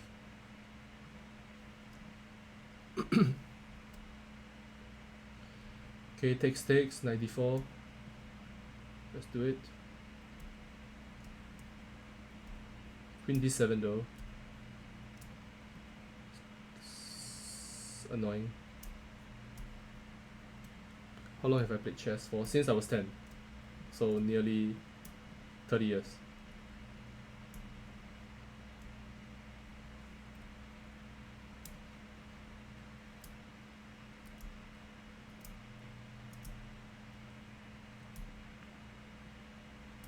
But nearly means not 30 years, yeah? So I'm not 40 yet.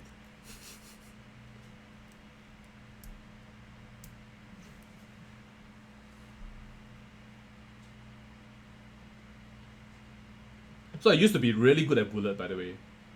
Like I was on... So back then, lichess didn't exist, chess.com didn't exist.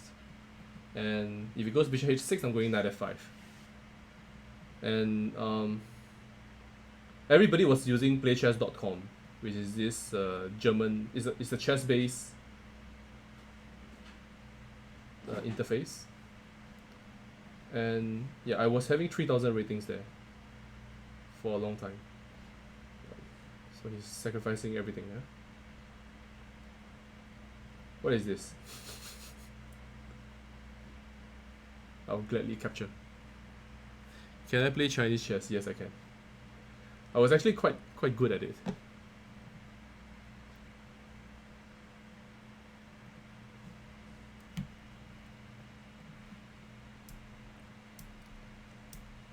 Blind fishy. No idea who this person is. D4.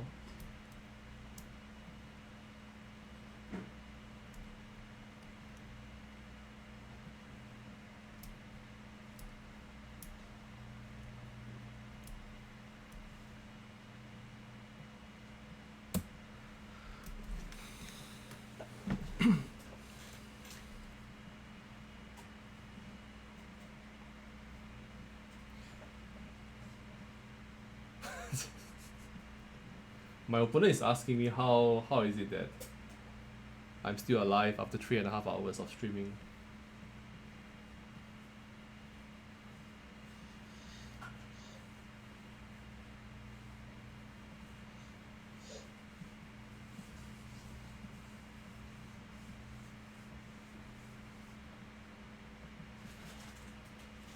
How do I play under stress? I just get used to it. Legit.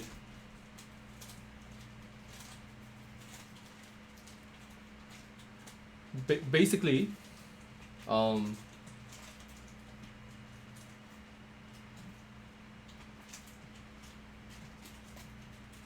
I nearly played knight b1. What's that about? So basically, yeah,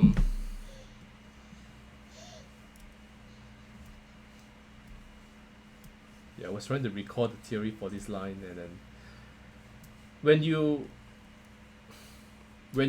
play enough, right, and then you get into a lot of different situations where the game matters a lot, and the result matters a lot. So at the start, you might not be used to this sort of pressure, but as time goes by, you will get used to it.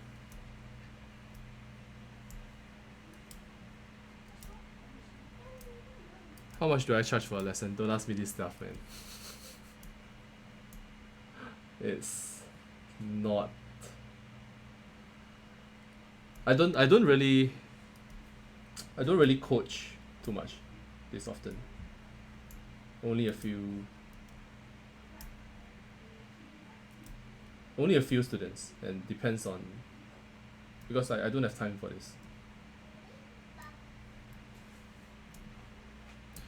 Do I have to play more bullet? No, not really. You have to play more tournaments,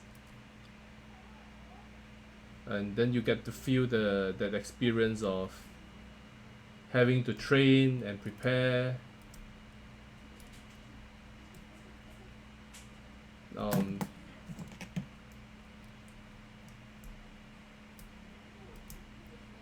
Yeah, this is, sorry guys, this is a little bit difficult. I'm not sure what to do here.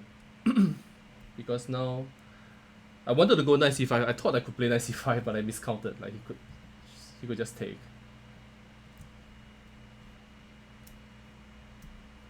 So I'm not so sure. Maybe knight e5.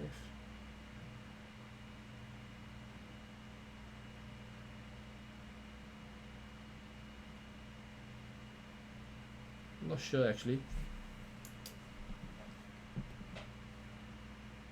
Okay, let me take this one off and then knight e5. Whoa, pre-move.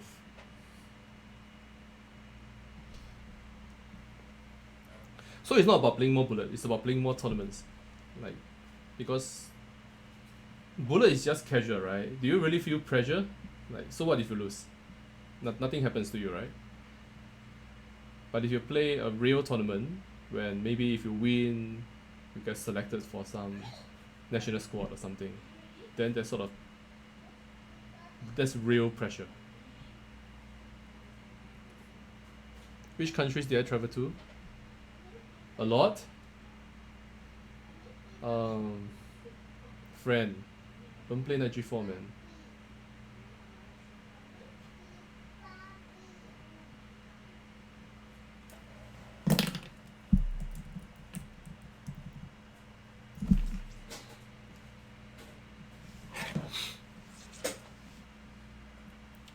I played in quite a few. So I played 7 Olympiads. So Spain, Turin, Dresden, Tromsø, quite a few actually.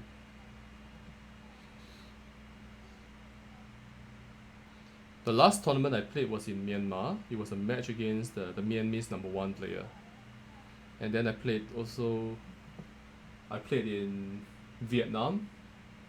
So I was chasing the 2500 rating and going to all sorts of places, playing matches and tournaments and such.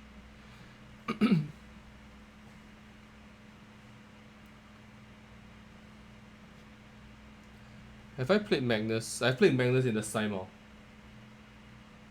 And I lost. And I played Hikaru on Blitz. I think on Play Chess. But that was before he was super good. Okay, so now I can take on f6 and yeah, there's this tactic here. I can takes and queen takes, but fe5 attacks. I will lose a piece, and then I don't think I have enough. So I could try to start that sequence by playing knight to d3. attacking the bishop.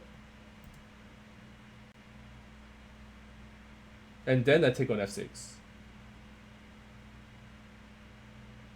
So knight d3 attacks the bishop goes somewhere, and then I take here, and then I take this one. Should I do it? No. And the reason is I want to keep my bishop. I think this bishop is really valuable.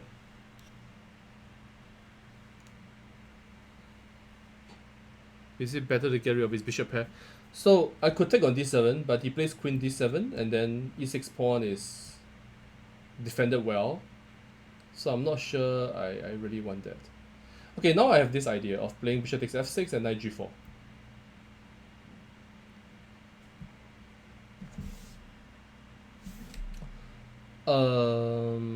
Not sure if it works though. Takes knight g4, e5. Now that's e5, yeah? So takes here, and the queen defends f6. And I'm running out of time. But luckily it's 3+2. Yeah, I win h6, but he goes through g7 and the game goes on.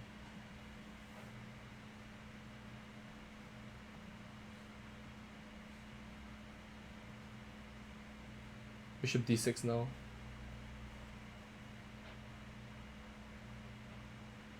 Yeah, I'll play bishop h4 later on.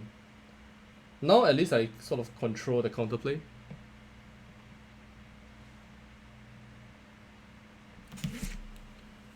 So guys, I think this will be my last game. And I got to go. We can do this another time. So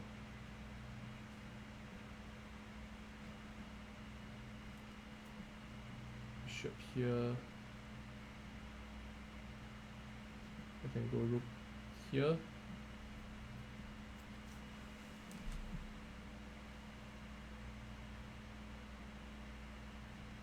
Bishop h4.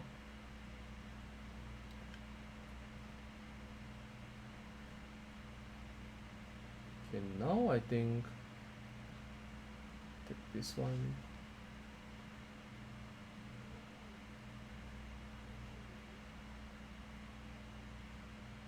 She's trying to flag me.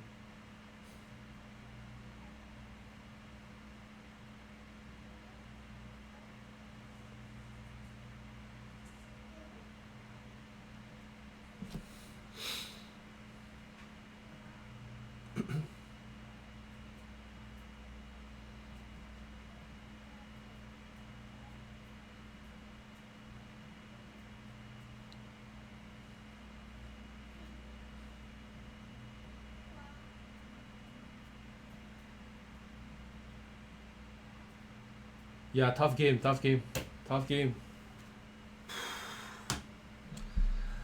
Okay, guys, I'll make a move. Thanks very much for staying all the way. And